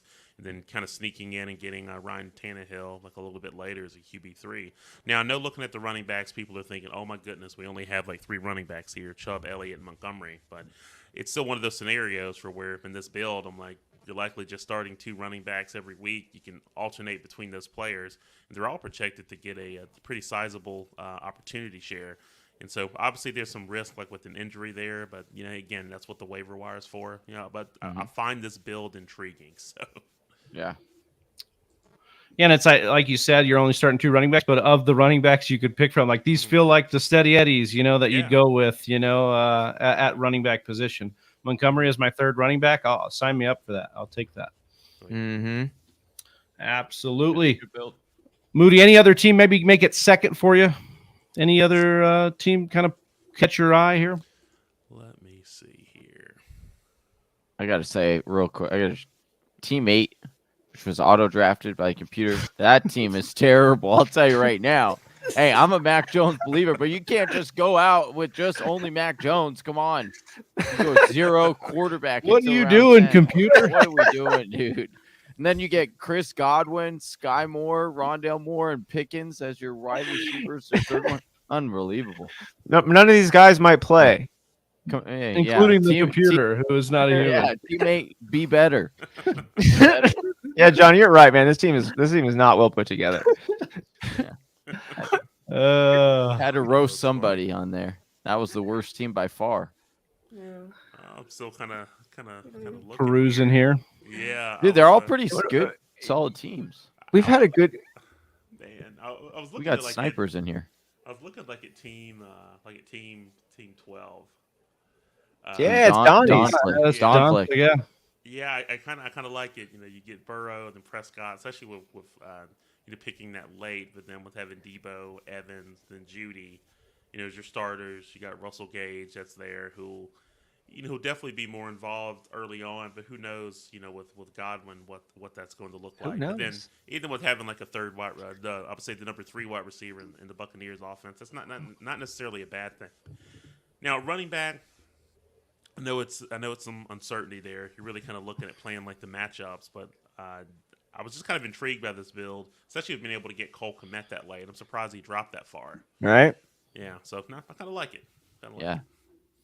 Yeah, Donnie getting some love on this one, man. Good job. Yeah, absolutely. Well, Moody, it's been an absolute pleasure to have you on here. I wanted to talk a little bit again, tell the people, we got people coming in and out all stream long. Tell the people what you're working on, where they can find you. Yeah, no, I'll be happy to do that. But first of all, hey, thanks again for the invite. Of course, Moody. Thank you. Yeah, we appreciate you.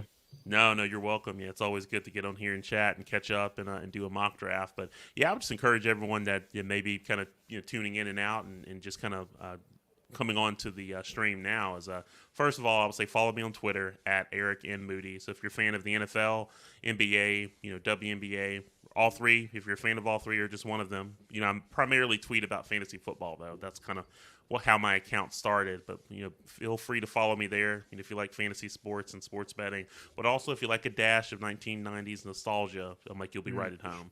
And then you can just check out all my content over at ESPN, whether it's written content, audio content, video. I've got all my content there, so be sure to check me out over there and look forward to interacting with everyone. Moody, we've had several comments. I just got a text from our intern, Donnie, who's working in the background really hard. He says, I just love Moody's persona. We had Miss Sanchez coming in here, says Moody doesn't have a speck of negativity in him. Everybody asking everybody loving what you had to just give us this positivity on the morning side here. So Moody, thanks again so much, man. We couldn't be more thrilled to have you, and we'll be in touch and work together again soon, hopefully, man. Blessing us, man. No, sounds good. Hey, good luck with the rest of the stream. Stay caffeinated, stay alert. Bring it on home. All right, John. Yeah, baby. Appreciate you, Moody. Let's do it. Thank you, Moody. No Appreciate problem. you. Bye-bye. Adios. Austin, you're getting some love here for the 5 QB build. He says, Austin, I think Austin needs a break. 5 QBs and a super flex. Yeah, Snap. baby. No comments on that 5 QB build. We got a couple of seconds here, man. We bring this thing back here for a second. Let's get this bad boy up on this. Yeah. Walk us through that. We got 5 quarterbacks, man. It's a super flex, and this is like a super duper flex. All right. We got you have a lot of trading. You have a lot of trading power. Well, first off, Team 8 is going to need some help, right? And I'm going to be happy to grab Aaron Jones or CeeDee Lamb or Cooper Kupp. Okay. So with that team, we got some trade value over here. I don't think I have any holes, guys. Tell me where I'm soft, because I got CMC for the hero running back, Devontae Adams, Stephon Diggs, AJ Brown. That's filling up my wide receiver core there. You have no tight end. That's where your hole is right there. Well, this is only 14 rounds, my brother. Like, Snap is asking. Snap is saying, "Hey, is teammate maybe better than the 5 QB build? Like, is that no? The team kicks ass, dude. Like, this is a I good will team. give you this is a pretty solid team until Right? there were absolutely no tight ends. Who cares, dude? Fuck the tight end, man. I mean, you pick one up tomorrow. I mean, you had fun. Yeah. Someone's gonna trade me a tight end for Daniel Jones. for one of your QBs. Fine, You're just dude. gonna be churning QBs all week long.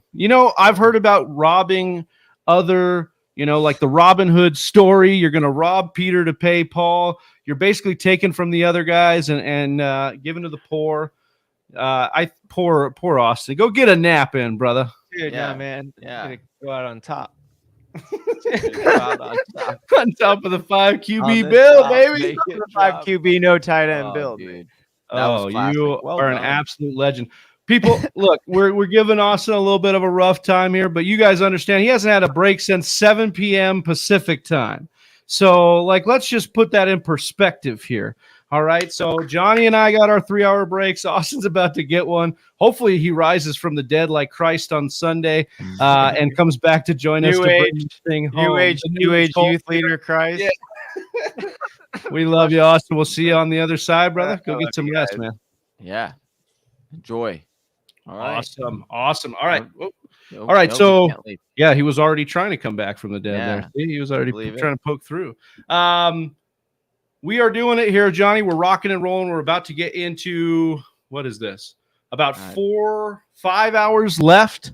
So 19 hours rocking and rolling through here. That has been an absolute joy to be with you, Whisper Nation. Remember, we are teaming up with the Hayden Hurst Foundation. And by teaming up, they don't know this, but we're just going to donate a portion of all the proceeds directly to the Hayden Hurst Family Foundation. So make sure you're hitting that super chat. Make sure you're hitting the Venmo at TheFantasyWhisperers to help us donate to such a special cause. If you want to mock with us, guys, that comment, I believe, is pinned on the stream right now, but our Discord and our Twitter are where we are dropping the links first.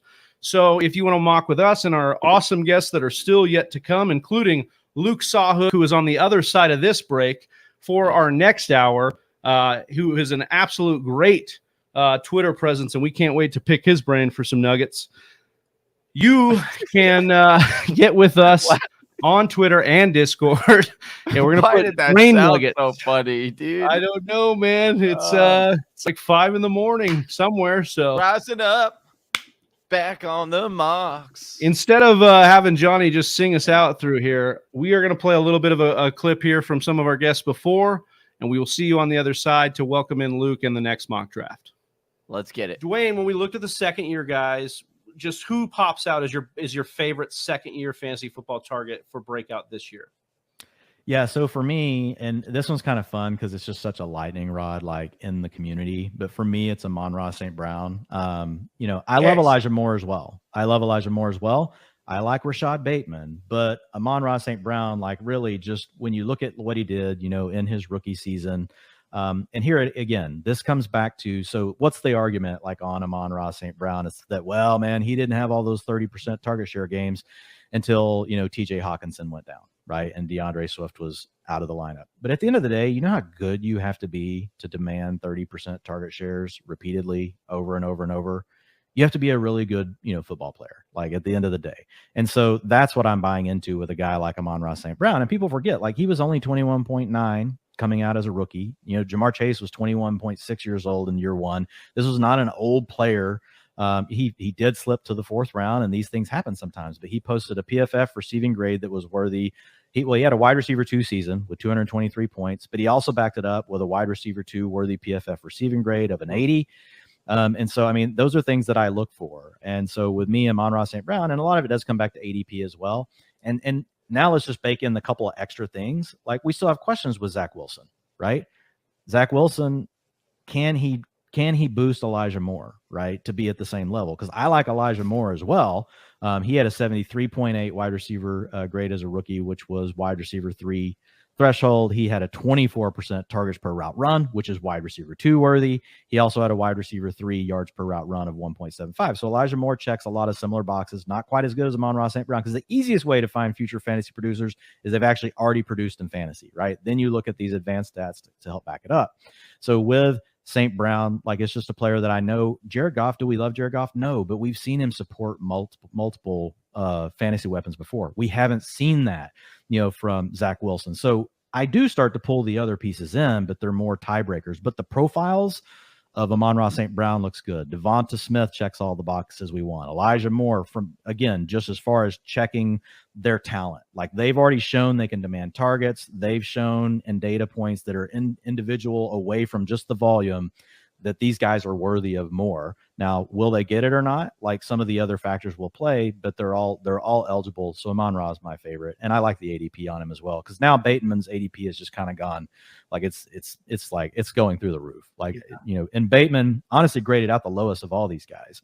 Like his PFF receiver grade, he got like just above the threshold I want for a rookie, but ultimately it was a wide receiver 6 PFF receiver grade. His targets per route run, wide receiver 6. Yards per route run, wide receiver 6. He didn't touch any of the other thresholds, but he is a former first rounder. We've seen guys that at least get to that 65 grade be a former first rounder, and if they get to that 65 grade, we've seen 9 out of 10 former first rounders eventually post a top 24 finish. So I still feel good about Bateman, but wow, like him leapfrogging all these other guys in ADP just because Marquise Brown is gone, that means I'll get exposure to him. I just probably won't be able to. Right here.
Just like that. Welcome back, Whisper Nation, to the one and only Whisper Nation.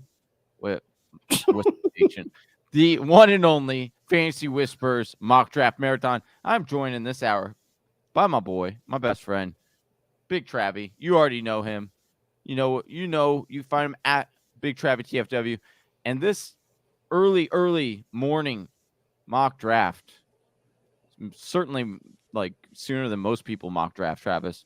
But oh yeah, and then we had to call in the young, the young and restless, as they say. Luke Sawhook, welcome into the show. Look, this has just been a phenomenal lineup. Phenomenal. Like, you guys put together a really good cast of people. It's been really cool to see, for sure. I've tuned in a couple times over the last few hours. Well, we appreciate it. That doesn't exclude you, man. You have just been all over my Twitter feed for the longest time now, and it's just been a pleasure to follow you, get some of your takes, see your growth, see you're killing it out there, your hustle, and then to get on here with you and talk some ball, man. We're jacked. Absolutely. Really appreciate it, boys. Thank you for having me. And apologies for the terrible setup here. Oh, no worries. Hey, it's unbeatable. We love the double glare. Yeah. I'm in an Airbnb right now in New York, and it is horrifically difficult to get a good setup in here. But you know what? We're good. We're off draft. It's going to be a good time. Also, I have not woke up this early in a long time. I'm struggling, but you know what? That's okay. I'm looking forward to it because across the street, there's a flea market, and across the street from that, there's a farmer's market right outside. So I don't know. We'll see how awake I feel after this is over. I might go back to bed and then go do that, or just go do that. We'll see. Dude, I'm super jealous of your day. The fact that you could maybe go back to bed and then go do these things like that. That is, please humble brag no more over there, Luke. I'm just. Sure. It's like that line. It's like that line in Big Daddy where he's like, "Oh, up before 10 a.m. Maybe we can hit McDonald's breakfast. I haven't had that in years." Yeah, exactly. All right, well, Luke, we're doing a 12-team half PPR Superflex with you here. We gave you the option to kind of, yeah. I probably would have changed where you selected your pick, I imagine, but we'll see how. Can we change the ADP on the mock to 2 QB? Yeah, let me see. Oh, that's a good fair point. The nice thing is we got this. I think you get a draft settings, and then you change like the ADP, your scoring setting or whatever it says. If not, it's fine. But scoring, for ranking. So yeah, there it is. I think the 2 QB redraft option, whatever it says. There it is. Beautiful. Look at these. There you are. I like this. All right, that's changed. Changes my strategy. Yeah. I was going to ask you why you picked the 10 here, but I don't think you knew it was Superflex there when you did pick it. I actually still like the 10. It's got fishbowl. I picked the 10, partially because of the third round reversal. But I like drafting later and closer to the turn and redraft in general, just because I prefer to have 2 of the top 15 to 13 players, preferably. Like in this, I think I'll get a top 16 player, or is it top 15? 14, top 16. I'm trying to count. It's early. But yeah, that's a strategy I like. For me personally, it's just, it gets your team off to a really nice start, and for strategy wise, it gives you the advantage of the turn, but the wait is a little bit shorter. So 10 is one of my favorite spots. Awesome. Well, if you boys are ready, we'll jump into it here. Yeah, let's do it. Nothing to it but to do it on this bright and early Sunday morning. That's right. 101 Josh Allen, shocker. Yeah. I'm actually really curious to see. Okay, Herbie. I'm curious to see where Jonathan Taylor goes in this. Yeah, we mocked with Moody last round, and he took Taylor at the 1-1, and still kind of pulled off a pretty good team. Now, we did not have the settings changed to 2 QB, which is probably why QBs got pushed down such a good amount. This will bump them right up there, as you can see, with 4 straight quarterbacks here. Right. I don't know if that's typical or not, but 5 in a row, geez. I think the problem is if you try to get like half PPR settings or something like that, like if you're trying to go specific in the sleeper, then it pulls away from the 2 QB. Now that I know that, though, I think I'm going to go. Johnny, what pick are you? Are you 6? I am. Yeah, I'm 6. I am going to go Jonathan Taylor there. All right. I was actually about to say, after you made your pick, I was going to say, if JT fell to me at 11, at 10, I probably would have taken him. Yeah, at that point, right? Might How as difficult well. is it for you guys on stream here to talk about the strategy without getting sniped by the viewers? Well, it's a little bit of a delay, so we're pretty good on that. Like it's like an 8-second delay, so you're okay. I mean, you can't go too in depth. McCaffrey, interesting. Okay, I wasn't expecting that. But we do end up talking a lot of Justin Jefferson players and getting sniped a lot. So no, yeah, for sure. I mean, that's pretty typical, right? I mean, Travis is freaking sniping me left and right when the Moody draft. One pick here, don't snipe me. Please don't snipe. Don't do it, Alex. Oh, it's gonna happen. Don't do it. Positivity here, huh? Okay.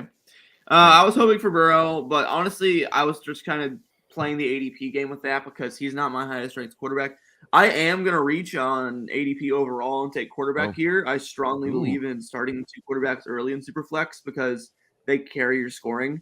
So my top quarterback available on the board right now is Jalen Hurts. So I'm going to draft him there. And then we're going to see who makes it back to me after this turn. Love it. You know, we always say on this show, Luke, reach for your guy. I love it. Although I don't think that's really a reach, though. I do understand.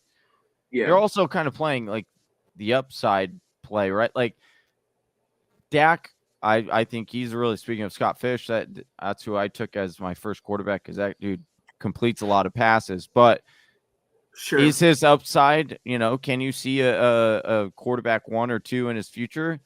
A lot of things would probably have to break his way. Whereas like Hurts, there's definitely a clearer path there to be number 1 overall. Fellas, do I go risky or do I go safe? Hey, risk it, I have biscuit. to expect you to go with your guy Trey Lance here. That's why I see you hype up. Yeah, I was torn, honestly. I was considering. Initial gut reaction was okay. Trey Lance and Jalen Hurts, two rushing quarterbacks. That's a cheat code. Lock it all day. But then I thought, it's a little riskier of a build. If Lance doesn't pan out, he's going to. Okay, but let's say if he were to not. I feel very safe in Hurts, but I feel like stacking him up with Tom Brady might have been the move.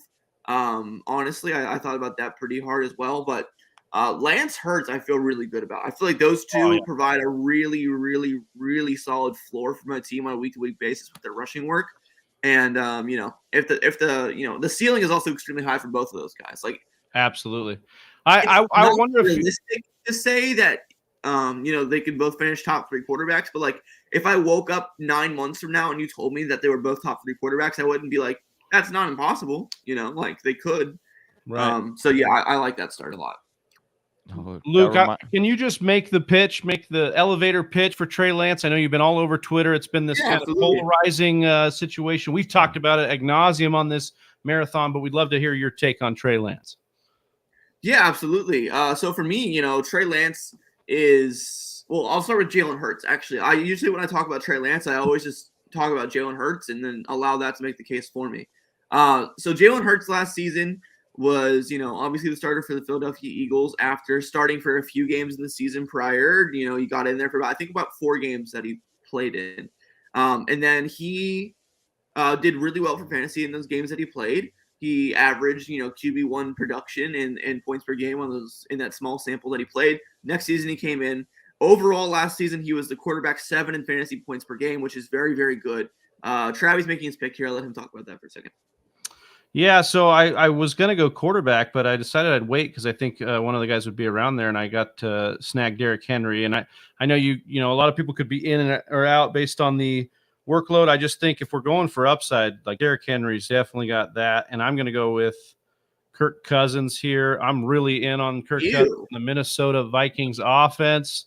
I think they are a huge upgrade with coaching, and the personnel is there for them to just smash. And Cousins has already been top 5 with a similar style offense. So it's not a bad pick because I don't love any of the quarterbacks left, but I think I personally have Derek Carr over Cousins for sure. And then it's a toss up for me between Rodgers and Kirk personally. Yeah, and I feel that I'm taking the youth of Jefferson over the age of Adams kind of as the number 1 weapon thing. And I just think that there's a better run game, better line in Minnesota. I'm with the offense in Minnesota, and I think you could get in on that. Johnny, I love your start right now. Tom Brady and Mike Evans stack is really nice. Dang, Okay, so Trey Lance elevator pitch. Jalen Hurts last season had more quarterback 1 weeks of any quarterback in the NFL last season for fantasy football, meaning he was extremely consistent with his production. Also, the QB7 overall in fantasy points per game. And also, his production actually tapered off a little bit after he suffered an ankle injury during the season. Before that, he was like a top 5 quarterback in points per game. I think maybe even top 3. So, what you're looking for with that is, the rushing production, the rushing upside on a week-to-week basis at the quarterback position. I'm on the clock. 1 second. Need to focus on this. Okay, let's see. Who do we have here? Okay, we are going to go. Wow, it's actually kind of hard for me. Let's see. You know what? No, it's not. I'm going to go with that's a nice pick. Yeah, I like that one. I'm going to go with the reliable. Okay, but anyway, you're looking for rushing upside in fantasy football and quarterbacks, right? Over the last few years, we've seen kind of a revolution with Konami code quarterbacks, which essentially means you run the football a lot. It's kind of a cheat code in traditional 4-point passing touchdown. Your average fantasy scoring leagues. Rushing yards are overly valued compared to real life production. And the argument that I always say with Trey Lance too is it literally does not matter if he's a good real life quarterback, like at all. Jalen Hurts was not even I wouldn't argue not even a top 20 real life quarterback last season, right? I mean, in my opinion, I don't think he is. And I love him for fantasy because he runs the ball. He was, QB7 points per game. Trey Lance is in a better situation than Jalen Hurts last year, in my opinion. I think he has better weapons. Deebo Samuel, Brandon Ayuk, and George Kittle. I mean, those are really, really good receiving options compared to what he did last year, Jalen Hurts last year. You also have Kyle Shanahan, which is one of the better coaches in the NFL and one of the best offensive minds in the NFL for sure. Coaching, which I think is a huge advantage for Trey Lance as well. And then also I think that Trey Lance has better physical tools. I think that Trey Lance has a cannon for an arm. I think that he has just as good of rushing ability. And I think, the team is heavily invested in his success. I don't know. I just really like the whole situation for him this season. And I think that he's capable of not only getting rushing yards, but a lot of rushing touchdowns. And I think he's going to be extremely valuable for fantasy this season. And he's currently ranked as my QB8. Okay, I haven't even looked at my pick. Okay. Panicking. Breece Hall. Who cares? Okay, cool. Oh, that's a good. There you go. That was nice. I love Breece Hall. He's my RB11. So good value there for me. Yeah, I like Breece Hall too. I think he's in that right range. Are you sold on Lance or no? I like Lance. We've just had a lot of debate on it. A lot of people still believe that Jimmy G is going to be around. Some people believe that no, he's gone, dude. He's gone. And then there's a doubt out there. Yeah, then there's doubt on his ability as a passer, which you made a great case there, which I think is very valid. He does not have to be great at it at all, or even above average. We could say at the quarterback position to get it done. So I'm in on Lance. People are bitching about his ADP now. Wait till Jimmy G's not on the team. That. Then his ADP is going to be even higher. So you better hope, or else a lot of people are going to have some butt puckering because they took him very high. I think I love all the points that you made, but once again, I just think it was on the wrong guy. The right guy with all those same points is that guy, Justin Fields. That is going to be who everybody wished or hoped that Trey Lance was going to be this year. That is going to be Justin Fields, because all of what you said is very true, but it was not the man behind the mask, like Scooby-Doo would say. When you reveal it, is not Trey Lance. It is one and only Justin Fields. I'm going to tell you why Justin Fields is not going to be tell me top 15 this year. It's because he has nobody to throw the ball to. Like, his weapons are horrible. Mooney. So bad.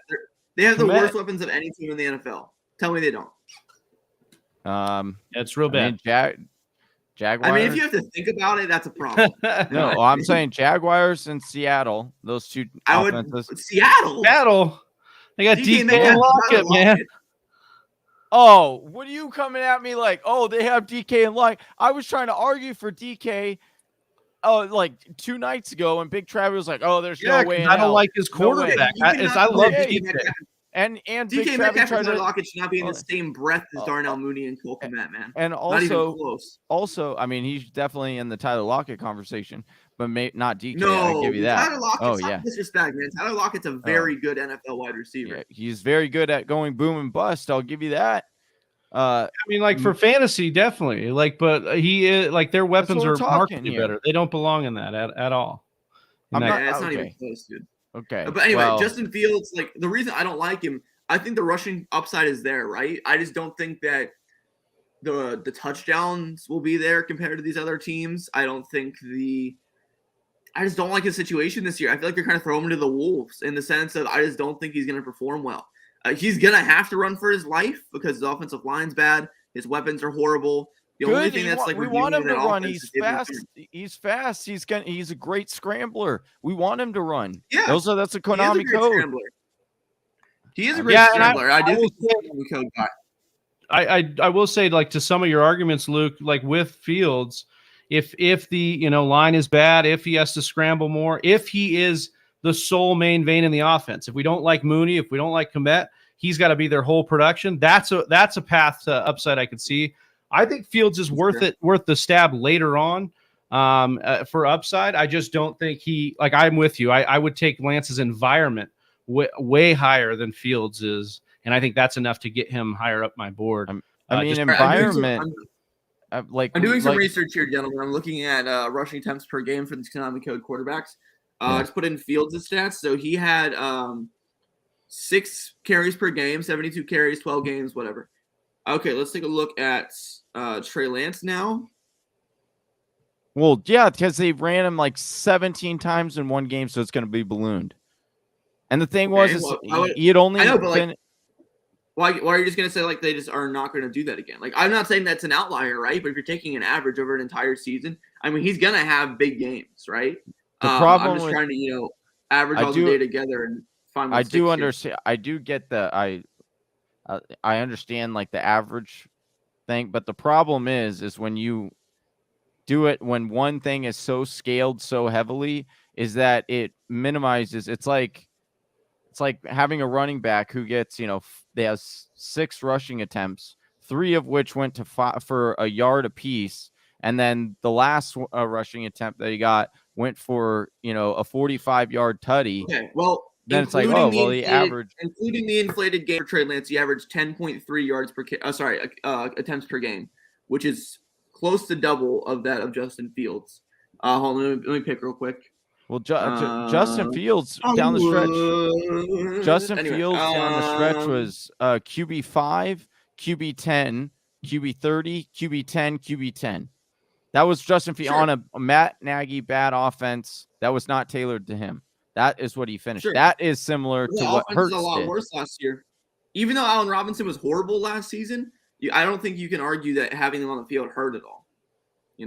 I feel like losing him is a pretty big deal, even though he was not good last year. I mean, Fields was kind of trying to throw it to him when he probably shouldn't have. So, but I do get your point. Like Allen Robinson's definitely better having as a wide receiver. I'm not doubting his wide receiver weapons, but what I am saying is like that tends to actually benefit these QBs because they have to run more. They have to do these short passes and get guys in space, which they do have good guys. Like that's the thing is Mooney was top 20 in yak last year. Yards after the catch. And they're going to get him in that position this year. I think for cost, I think Lance is already being priced as to, hey, he's going to break out. You've got to hit these, all these certain factors. And then whereas Fields is just left for the pickings. And I feel like more oftentimes than not, you're going to hit on that over. I could be wrong. I totally understand what you're saying. I want to wrap up my argument here about the attempts per game so we can move on to talk about other stuff. Yeah. So last season, on the entire season, Jalen Hurts averaged 9 carries per game. Again, Fields averaged 6. And then with Trey Lance, right, in the one game that he went Hamburglar and had all the carries, he played 100% of snaps, so he played a full game against Arizona. That was 16 rushing attempts, 89 yards, 5.56 a carry. The game before that in Seattle, he played 51% of snaps, so he played half the game. And in that game, he had 7 rushing attempts. So, for half a game, 7 rushing attempts is excellent. You know, and then on a full game, he had 16 rushing attempts. And then in another full game, he had 8 rush attempts. So, you know, at a minimum of the full game he's played so far, granted, very small sample size, only 2.5 games, the minimum he's rushed for attempts-wise as the starting quarterback is 8 attempts in a full game, 7 attempts in a half game, and then 16 attempts in another full game. So I just think that, you know, Trey Lance's rushing attempts is extremely valuable. Sure, things might change with an entire offseason for him to prepare as a starting quarterback. I totally understand from a schematic sense, but you know, looking at Fields' 6 carries per game compared to Hurts' 9 carries per game compared to Trey Lance's 13 carries a game, which is obviously a little bit inflated by that one game where he went nutty. But if you even tune that down a little bit, because that includes a half game, let's call it 9, let's call it 10. That's still, you know, a third more than Justin Fields' production last year. And I'm not saying there's not room for that number to go up, but if you're relying so heavily on Konami code production from Justin Fields, I would like to see more rushing attempts. And maybe they will. I don't know. I'm just, you know, and I even said myself, he's going to have to run for his life because I don't think the weapons are there. And maybe I need to, you know, look into Fields again a little bit more. But I just personally am not the biggest fan of him at cost. But that's just me. Well, you did take Marquise Brown here in the 6th. I wanted you to speak a little bit on that. Any concern when Hopkins gets back for you with Hollywood, or are you still in on a season-long pretty good play here? No, that's a great question. Thanks for asking. I think I'm not really concerned about Hollywood once DeAndre Hopkins gets back. He's my wide receiver 19 on the season. I really like him. I think just from a talent perspective, I think he's a very good player. And I also think you can argue a bit that we've seen DeAndre Hopkins go over the cliff a little bit of, you know, age. He was a little banged up last year, didn't look great. Now he has this weird PED suspension. I feel like I just don't feel like it's looking good for the boy anymore. I just think that it's unfortunate because he was one of my favorite players in the NFL for a really long time. And I'm not trying to light his, Viking grave on fire and push it out into the water. I just don't feel good about him anymore. I feel that Hollywood Brown is here to stay for this Cardinals offense. You know, he and Kyler, they're college buddies. I think they're going to light it up, and especially, I feel like hold on, let me pick, and then I'll finish my point. I need to concentrate. Yeah, for sure. Walker in the third upside. That's good. Anyway, I think that at his cost, just the 6 games while DeAndre Hopkins is out, and let's say he returns to his usual levels of production, whatever that may be, I still feel like that's worth it because he's going to be a monster for those first 6 games of the season. And even when D-Hop comes back, sure, things might change a little bit. But that being said, I still think that he's going to be very, very good. So I'm a big fan of Hollywood. Yeah, I want to love him. I've been in on him. I drafted him in Dynasty as a rookie. I ended up trading him away, but I just will say that about Marquise Brown is he could be a great fit for this offense. He's demanded targets, even as being, just a deep threat, you could say, in a Baltimore offense that was not very pass happy, still demanded targets at a high level. And being reunited with the shower narrative with Kyler, I think it's a very fun play at wide receiver this year. Where do you stand? Because I don't know if Gabe Davis has come off the board yet here, but Luke, that's another divisive player in Gabe Davis. How do you feel about Gabe Davis's outlook for 2022? I'm not a fan of him at cost, and that's why I don't like him. He's too expensive. And sleeper, actually, I will say, sleeper ADP is not that expensive. Good morning, Mr. Miyagi. Yeah. I just don't think that he's a good value at his cost. Like even right here in sleeper ADP, he is a lot cheaper, right? He's going behind an ADP Drake London. I just took Treylon Burks over him. Devonta Smith, DeAndre Hopkins are all going over him in ADP. But there's still some players here I would prefer over him. Like Elijah Moore, I would prefer over Gabe Davis. I would prefer Adam Thielen over Gabe Davis. Maybe Chris Olave, probably not though, actually. But I just don't love him because, listen, I totally understand the upside swings on Gabe Davis. I really do. I mean, he's in arguably one of the best offenses in the NFL, on arguably the best team in the NFL overall. This team's going to score a lot of points. They're going to throw a lot of touchdowns. They're going to score a lot. That being said, though, we just haven't really seen him produce at all for fantasy football. Last season, I made a TikTok on it. I'm trying to remember the stats. It was like he only earned more than 10 fantasy points in a game 5 times last year, and he only earned more than 5 targets in a game 3 times last year. I just don't think he's going to be this reliable option that people expect him to be when they're drafting him. Does he have the ceiling? Absolutely. Could he be fantastic for fantasy? Yes, definitely. But I think he's being drafted in, I'll say in other formats. Underdog ADP is what I'm talking about. Underdog fantasy football average draft position. He's being drafted as like wide receiver 20, which is insanity. I've seen like Deontay Johnson and ADP be below him before, which is nuts. I mean, he was a top 10 wide receiver last year in points per game and got a quarterback upgrade. And, Gabe Davis did barely anything, but we're just projecting to be a wide receiver 2 there in an offense of Josh Allen, so everyone's losing their minds. And even though we haven't really seen that role be that good for fantasy yet, and like I totally get it, trust me, I really do.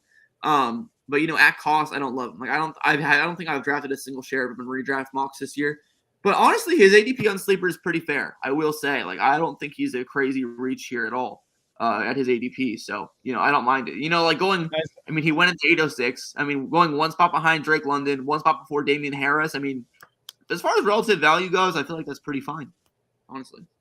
Yeah, he's been going pretty good in these mocks that we've had here exclusively on Sleeper for this 24-hour mock draft marathon. Getting some love here for that settings change in the beginning. Our man Brett says Luke's pre-draft comment about Sleeper settings. His suggestion was updating that ADP list to a 2 QB league. Poor Brett didn't notice, and he'd switched to auto draft. Missed that pick. He says it highlights the importance to know your settings going into it. Absolutely. Yes, sir. You got to know not just settings in a mock draft, but know your league rules inside and out. That is how you gain an advantage on your opponents. We love it, and we are helping you guys learn a little bit more with some great knowledge here getting dropped by our guy, Luke Sawhook. Make sure you follow him on Twitter. Luke, what are you working on these days, man? What's in the pipeline? Well, I'm going to be working as an analyst for a company here soon, not full-time, just part-time, but they made me a really good offer I couldn't refuse. They godfathered me. And I'm excited to announce that. They are, I will say, they're a pretty small company. You guys have probably never heard of them before. They're pretty much brand new. But they gave me an amazing offer in terms of support. And I'm really excited to work with them. And that's coming soon. So, articles, some more shows, etc. Nice. But what I'm working on right now, my main project, you've probably seen them being tweeted constantly. Every day, my favorite thing is doing these Twitter Spaces shows. They're a lot of fun. I love doing these like every day. The Fantasy Football Radio Hour is like my mainstay show right now. 10 seconds. Doing Twitter Spaces live pretty much every day. The time varies, but we've been doing 7 p.m. Eastern. And then I always rip the MP3 file and then upload it as a podcast now too, which I'm very excited about. Also, I have no idea how Kareem Hunt fell there. I was going to say before you asked me the question there, I was like, I have no idea how this player is falling. Kareem Hunt at that price is amazing value in my opinion. Like I love him over. I mean, Clyde Edwards-Helaire went a full round ahead. I would take Kareem Hunt above him. I honestly would take Kareem Hunt over Kenneth Walker III, who I took 2 rounds before this. I feel like his ADP is way too low on here. Like I would take Kareem Hunt over Damian Harris, Miles Sanders, Tony Pollard, Chase Edmonds, Rashad Penny, all those guys, and he was still there. So I love that value. Thank you for asking the question, by the way. I appreciate it, man. Yeah, of course. Trying to shine a light on all the other people in the industry that we're rocking with, man. You're doing some great work over there, and we couldn't be happier to be on here talking ball with you. Thank you, man. I really appreciate that. Yeah. Ooh, tight end. Okay. This is pretty gross. Not going to lie. We're going to wait on that. I don't like what I see. I already have 3 wide receivers, but I could use another one. Let's go Chris Olave, get some rookie upside on this team. Oh, I like that pick. I think, getting Olave as my wide receiver 4, I think is a really nice upside swing. So I'm happy with that. I do like that pick a lot. Thank you. We were talking about Burks a couple of mocks ago. How are you feeling? You think most of this is just smoke? The asthma and the out of shape stuff. Like we haven't really had real football yet. So do we have to be worried about most of this stuff? That's a great question, and I'm really glad you asked it because I think it's all smoke, 100% smoke. I'm a big Treylon Burks guy in redraft.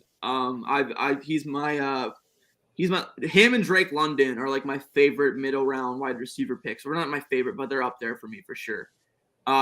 Great question, Mr. Miyagi.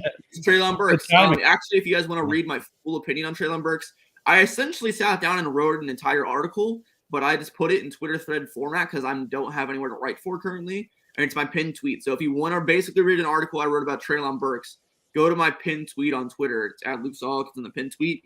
It's titled like "Why Treylon Burks to be the next wide receiver rookie phenomenon for fantasy football."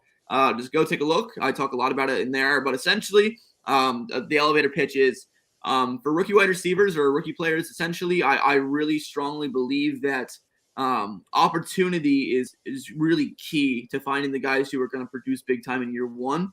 Obviously, talent is of utmost importance too, right? It's always talent plus opportunity in fantasy football. But I think Treylon Burks has big time opportunity lined up for him. You know, I think I always say, I tweeted this last night too. If you want to get down narrative street here, you know, we've seen over the last few seasons big time opportunities produced in rookie slot in and replace that production. The best example of this by far is the Minnesota Vikings traded Stephon Diggs to the Buffalo Bills. They then drafted Justin Jefferson in the late first round to replace Stephon Diggs' production. Justin Jefferson slides into that role year one and has the best wide receiver for a rookie of all time before Jamar Chase comes to town, right? But Justin Jefferson, bona fide superstar, got that huge opportunity year one and made the most of it.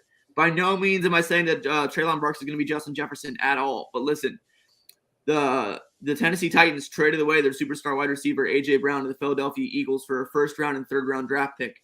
They then used that first-round draft pick on Treylon Burks, who had A.J. Brown comparisons coming out of college by some NFL draft analysts. Listen, he's going to slide into this A.J. Brown role in the Tennessee Titans offense.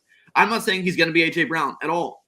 Again, but at his price right now, being drafted around like the wide receiver 30-ish for a guy who got first-round draft capital, was a stud in college in the SEC, which is notoriously known for the hardest division in college football in terms of success. He had amazing stats in college. The film is excellent on the guy. He ran a slower 40 than it looked like he played on film, but his next-gen stats analytical speed is excellent. And, you know, I really, really like him. I think that he slots into the A.J. Brown role in this offense. Robert Woods is going to be more the chain mover. Treylon Burks is going to be the more explosive A.J. Brown, give him the dump off and take it to the house guy. And I feel like that from a team building standpoint and from an NFL front office standpoint, they are heavily invested in Treylon Burks, in my opinion, and that's what the lens I'm trying to view things from here. You know, they go out, they trade their star player, they use the pick on a guy who replicates the play style of their star player to replace their star player's production. So in year one, Treylon Burks is going to get huge opportunity, and if he makes the most of it, top 15 wide receiver is within his range of outcomes. I'm not calling Justin Jefferson. I'm not calling Jamar Chase. But this guy could be a total stud week in, week out on the entire year because his opportunity role is so large. And that's why I really like Drake London as well because, you know, elite draft capital, big opportunity in year one. Maybe not as big as Treylon Burks, and that's why I have him a little bit lower. The quarterback play is a little iffier there, but, you know, Burks and Ryan Tannehill feels really solid to me personally. Yeah, and like you said, not just that with Drake versus Burks, but there's no Kyle Pitts over there with Burks to compete with targets. It's Robert Woods who's coming off the ACL. You know, it's a bunch of nobodies. NWI, dude. It's got the better quarterback. So I like Burks. Let me see this stuff continue. You know, this asthma stuff continue through training camp or preseason before I'm really worried. I don't think that's the case. I think, you know, it's not really real football just yet. So let's pump the brakes on. And you gotta remember, you know, take these reports with a grain of salt, right? I mean, last year we were all losing our minds because Jamar Chase was dropping the ball in training camp. He turned out to have the best rookie wide receiver season of all time. Right. Again, not saying he's going to be Jamar Chase or Justin Jefferson. I want to keep saying that because that's not how I actually feel about him. But, you know, just we've seen literally last year a rookie wide receiver whose stock went way down and his hype went way down from where he was before, just because these reports happened in training camp and, you know, preseason and mini camp and all that. Listen, he has asthma, and we saw him play last year in the SEC and be an absolute stud and carry a huge workload. Sure, listen, conditioning is a real thing. Like, he obviously needs to get out there and bust his butt and get in football shape. But, you know, I really like him, and I think that he's going to go out there and he's going to do his thing, and he's going to be very good for fantasy football. All right. I think I can wait on that pick still, actually. I was going to pick somebody, but I think I'm going to wait. Let's see here. Good value. Let's look around, shall we? Whoo, nothing too sexy here. We're going to go with the guy I think is being really underrated, honestly. I haven't really been drafting a lot of this player, but we're going with Nyheim Hines. Not only is Nyheim Hines a standalone solid value in half point and full point PPR leagues, but if Jonathan Taylor for some reason goes down, you know, Obviously not willing any injuries on the man, but if Jonathan Taylor were to go down to injury, Nyheim Hines would be a top 15 running back weekly. And getting him here in the early 12th round, I think that's a really good value because not only is he that guy, but he was a guy who was the wide receiver 15 in PPR in 2020. So he can go out there and he can get his. I'm not saying that he's going to do that again, but he can get his. And Frank Reich literally said I would draft Nyheim Hines in fantasy like a month ago. So keep that in mind. Do like that. And you look at Matt Ryan, got the fantasy glitch. What does he like to do? Take his running backs, space them out, get him on a mismatch with the linebacker. Easy money. Easy money. Absolutely. Mr. Miyagi asking here, Luke, what's your favorite second-year wide receiver to make that leap? It's a good question. Because I feel like a lot of the first-year wide receivers last season already did it. Oh, easy answer. Never mind. Rashad Bateman. For sure. Bateman is in a great situation. Great prospect, great situation. He's the wide receiver 1 there. The team believes in him. The Baltimore Ravens, honestly, the way I justify Rashad Bateman being the team's wide receiver 1 comfortably is very simple to me. I'm a Pittsburgh Steelers fan. I see the Baltimore Ravens organization up close all the time in terms of competing with them, seeing their media, John Harbaugh. All this, yeah. The Baltimore Ravens organization is extremely well ran. They know their talent. They know what to do with it. They know where to, they put together a good roster every season. And to me, if that front office can look at their roster and see Mark Andrews and see Rashad Bateman and see not much else for pass catching options and go say, all right, this is good. We'll go into the season with this. I trust that wholeheartedly.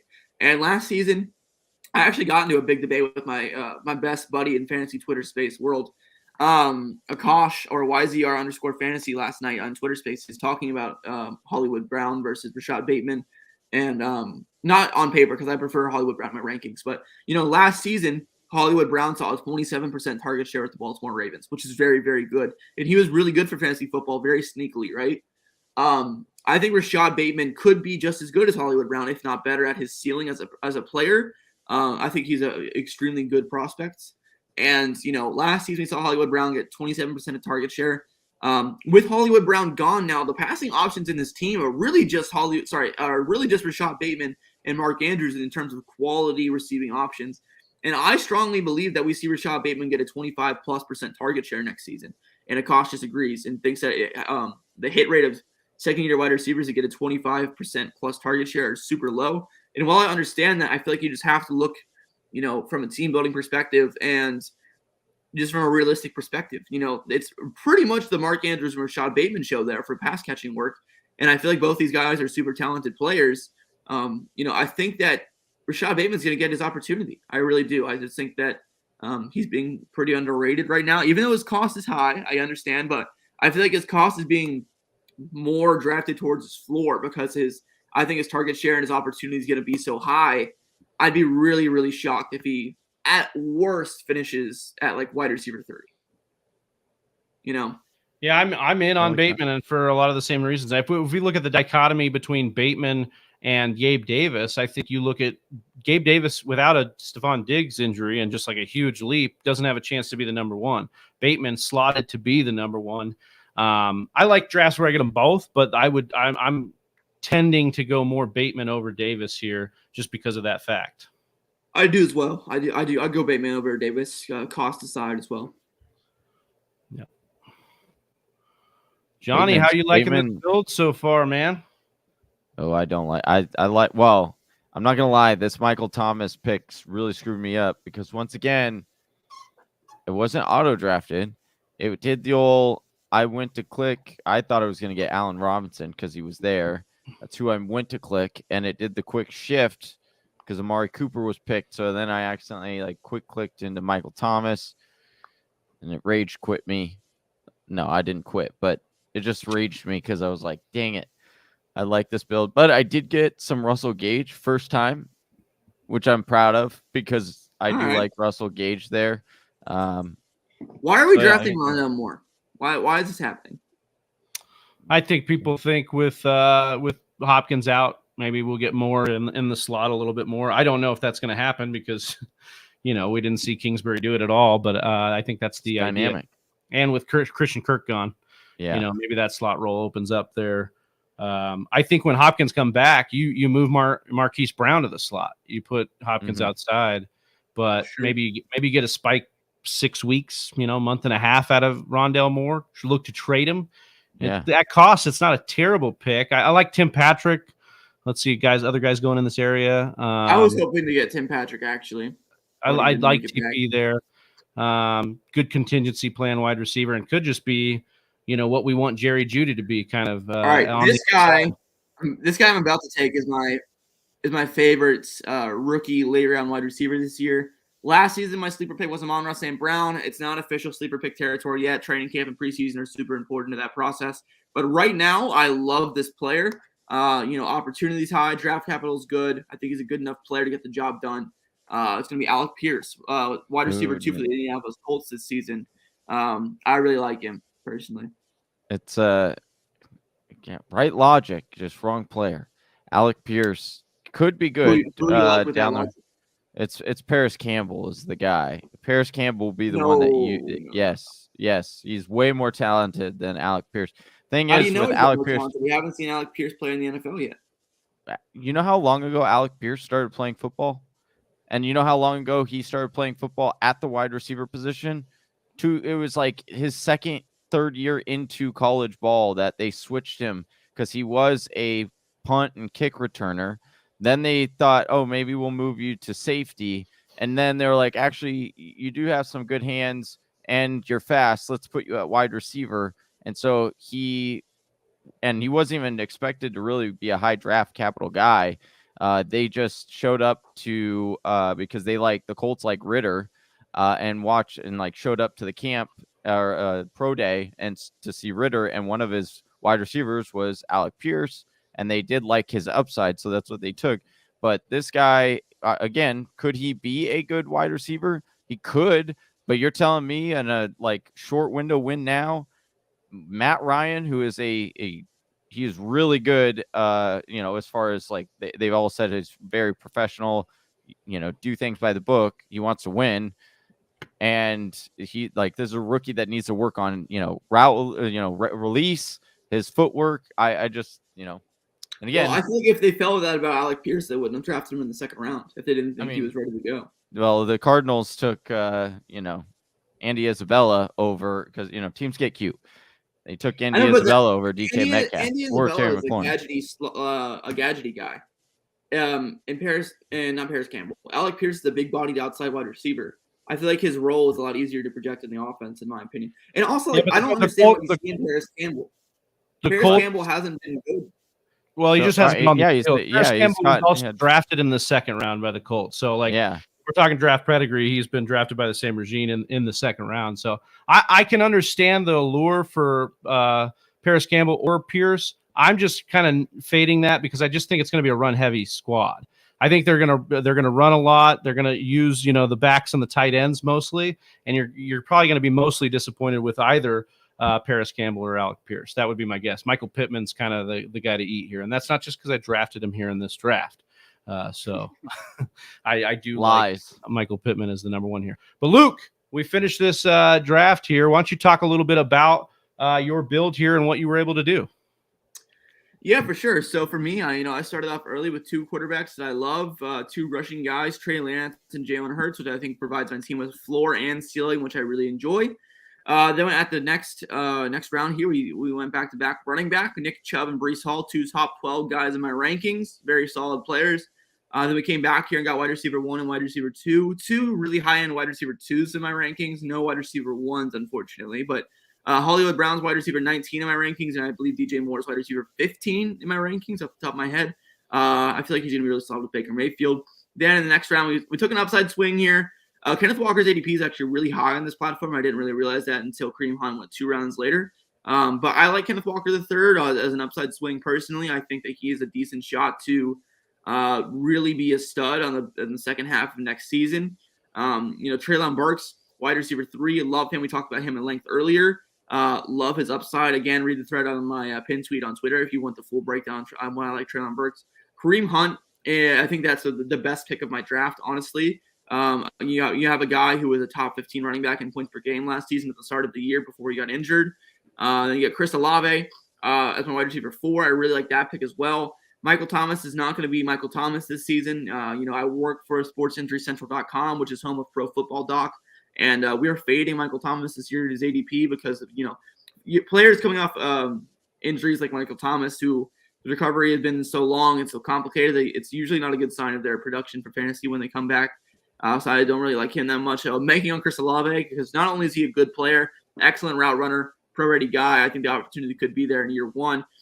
Baker Mayfield is the QB3. I think is great value there at that price. Locked and loaded started for the Carolina Panthers this year. And it's so funny because just like a year and a half ago, I was the biggest Baker Mayfield hater on all of fantasy Twitter. I thought he was the worst. I thought he sucked. I thought he was a fraud. Sure, he got cut or he got traded by the team, and I kind of won the argument, I guess you could say. But now his price has dropped so low. I'm like the biggest Baker Mayfield fan. I'm drafting him everywhere because he's so cheap. I don't think he's that bad. Got Nyheim Hines the next round there for a little bit of, just a solid guy to have on your team. And if Jonathan Taylor were to go down, you have a top 12 running back. Then you got Hunter Henry, which is one of my favorite late round tight end picks. Zach Ertz is actually my favorite, but he went a little too early. But Hunter Henry is one of my other favorites because I feel like just talent-wise, he is by far the best passing option in New England, just in pure talent. I also think he has a solidified role as this team's red zone threat. Think Gronkish. He got a lot of touchdowns last season. I feel like he was very good for that team. And then last round, Alec Pierce, a guy that, I can hold on my team for a few weeks, see if his role is legit, and then cut him and use a waiver wire pick on somebody else if he's not good. I like it. All right, great breakdown, Luke. Why don't we take a peek at the board here and see if you've got a favorite team outside of the panel here. So get Whisper Nation involved here and see if we like some of the teams they put together. Let's see here. Let's look around. Okay. I think team number 5 is pretty good. I like that team. You got Kyler Murray to start, then Devontae Adams, DeAndre Swift, Javonte Williams is really solid start through 4. DK Metcalf in the 5th. Don't love Elijah Mitchell, but in the 6th round, it's okay. Amari Cooper, I'm not a huge fan of either, but that's all right. Dallas Goedert's going to be pretty good. DeAndre Hopkins is in. Ryan Tannehill, though, is what really makes this team for me. Honestly, I think that's great value as your second quarterback to pair up with Kyler Murray. Ronald Jones, a great late round upside running back. Jarvis Landry, solid guy. Kenny Galladay, no. And then Zamir White is a great late round pick. So overall, I think this team has some nice building blocks for their foundation. We do a little bit of roast and toast. You toasted Donflick's squad here. Any team you particularly want to roast here that did not do it for you? Well, I don't know how long they were auto drafted, but the 101 team is pretty horrible in my opinion. Honestly. It's not good. Deshaun Watson ruins this team completely. You don't even have a QB2 in Superflex, which is horrible.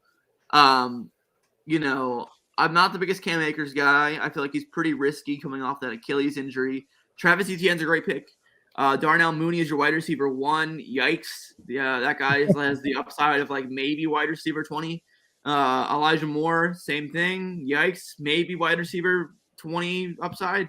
Brandon Ayuk, same. Not great. Darrell Henderson, congratulations. You handcuffed your RB2. Now you have only 3 usable running backs on a weekly basis. Tyler Lockett is gross, but he is good production. But, you're looking for upside with this receiving core, not floor. Tyler Boyd, again, you're looking for upside, not floor. MVS is a good pick there late, and then Noah Fant's a fine pick there late, but you have Mark Andrews, which kind of makes it pointless. So not a good team there. Luke's over here like, Tyler Lockett smells bad. Tyler Boyd, you suck. Well, I like Tyler Lockett, actually, but not for this team build. Because he already has so many floor guys. Ayuk's a floor guy. Moore's a floor guy. Mooney's a floor guy. Lockett is another floor guy. Boyd's another floor guy. The only ceiling guy there is MVS. Not to shout out my own team build, of course, but I feel like I did a good job of mixing the two. Like I have DJ Moore and Hollywood Brown, who I view as floor guys, and then Treylon Burks and Chris Olave and Alec Pierce, who I view as ceiling guys. So I feel like you always want to mix in the upside with the floor and take some shots for the moon, because you're not going to win fantasy football by just drafting a bunch of floor players or low upside high safety players. It's not going to get you anywhere. But yeah, I'm not a huge fan of that build. All right. Do you want to look at your guys' teams? I can do that. Oh yeah, roast or toast it, man. Let's get into it. Looking. Okay, Johnny, you're off to a good start. JT, Tom Brady, Mike Evans, great. I think you reached on Fields, but that's just me. Well, actually, did you? Yeah, I mean, I would have drafted Tua over him probably. I thought about that. It was Besides that, no, not really. I mean, that's a pretty good pick. Jalen Waddle, I'm not a huge fan of. I don't really like your wide receivers you draft here in the middle round. But that being said, I think it's actually not a bad build overall. Just like as a player, I'm not a huge fan of Jalen Waddle this year. I think Tyreek Hill and Tua kind of muddies the waters, even though he's a great talent. Mike Williams, I'm just not a big Mike Williams guy. Sorry, but I like the build though because I mean, as your wide receiver 3, Mike Williams is going to give you those 30-point weeks, so that's pretty good. Michael Thomas again. Yeah, no, I'm not in on that damn pick sleeper. Screwed me because it was Allen Robinson. Because Allen Robinson was the guy I wanted and I meant to click. That would have been nice.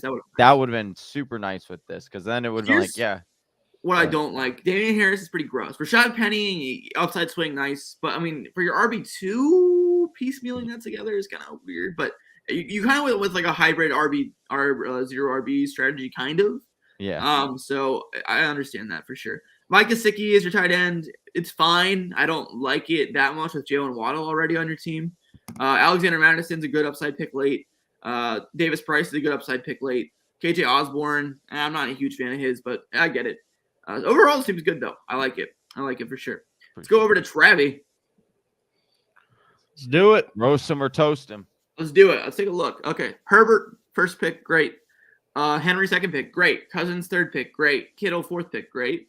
Pittman, fifth pick, great. Sutton, sixth pick, really great. I love Cortland Sutton. RB2, you guys are getting dicey with your RB2s, man. But AJ Dillon's good. Tony Pollard's also good. Hunter Renfrow, I don't like Hunter Renfrow this year. Sorry. I feel like that he's a volume target hog kind of player with not many targets to hog with Devontae Adams and Darren Waller there. Kadarius Toney's a good pick. Rashad White's a really nice pick. Isaiah Spiller's another really nice pick. Jalen Tolbert is another really nice pick. He's in the Alec Pierce conversation for rookie sleeper for me. And then Alberto is – I don't think that's a good pick personally just because you already have George Kittle. And I also just think that Alberto is kind of a nothing burger, honestly. I don't think he's going to get the volume that people expect. But I really like that team, actually. Like I do. I could roll out that roster with a smile. Appreciate that. Yeah, the Alberto is just like his last pick. Obviously, Kittle's got the injury concern. And Alberto is just a touchdown play. That's you're looking for a touchdown spike with Alberto in that offense, you know. But yeah, appreciate it, Luke. One more time, tell the people where they can find you, what you're working on, and what you got in the pipeline. Yeah, absolutely. Just go that way, this way, here, there, that way, this way. Yeah, that. Follow me on that on Twitter. Go look at that. Follow me there. And then Twitter Spaces. Oh, this glare is so bad. Just walk it looks like you're coming from heaven, dude. I might be. Anyway, I host Twitter Spaces every day, usually 1 to 3 times a day. If you don't know what those are, basically, oh my God, the glare, the lighting. Anyway, basically, it's a live podcast where you can come up and ask me questions, interact, and actually, come up and speak. It's really cool. So I'll basically start the show, I'll talk, do whatever, and I'll start talking about a player or something. And then there's a little button on your screen in the bottom left-hand corner, which is this corner, not this corner, which is weird because this is my left. You can hit like a little request to speak button, and then you can come up on the stage, and then we can talk about anything and everything you guys want. It's really fun. It's basically like listening to a live podcast, but then you can come up and talk. It's like calling into a radio show, kind of. That's why I call it Fantasy Football Radio Hour. Love it. It's really fun. We basically just do an hour of Q&A and debate with not only myself, but fellow fantasy football analysts who should come in and sit on the panel with me, and I help answer questions. So I do those every day. I'm doing another one tonight at 7 p.m. Eastern time. If you guys want to come out to that, it'll just be on my Twitter account. You'll see weird purple ring around my account. Just click on it, hit join space, and you'll be in. So that's the bulk of what I'm doing right now every day. That's why I'm focusing on large energy. I think we've done it 10 days in a row now. So come pull up. We'd love to see you there. Awesome, Luke. Well, thank you so much, man, for being with us here in the early morning. Enjoy the rest of your Sunday, and we will see you soon, man. We really appreciate it, brother. Thank you, fellas. Thank you so much for having me on, and Godspeed on the rest of the mock draft. Appreciate that. Thank you. Thank you so much. Appreciate you, man. All right. I appreciate Luke hopping in here, man. A lot of good stuff there you had, and that guy is working maybe hardest in the industry right now, man. He's just all over the place. Appreciate that guy joining us. Thank you again, Luke. Appreciate you, man. All right, well, this stream is about to shut down, Johnny. This is going to be the end of part 5. We will be rocking and rolling into 6 and the final stream. So we'll shut it down here. And we'll peace out. We'll see you on the other stream. Make sure you guys go get it, part 6. And like and subscribe if you're new. That's right. That's fine. All right. Peace. Right here. Hey, do you like mock drafts? We do too. You can come back every Monday and mock with us. Check out one of these videos and make sure you're liked and subscribed.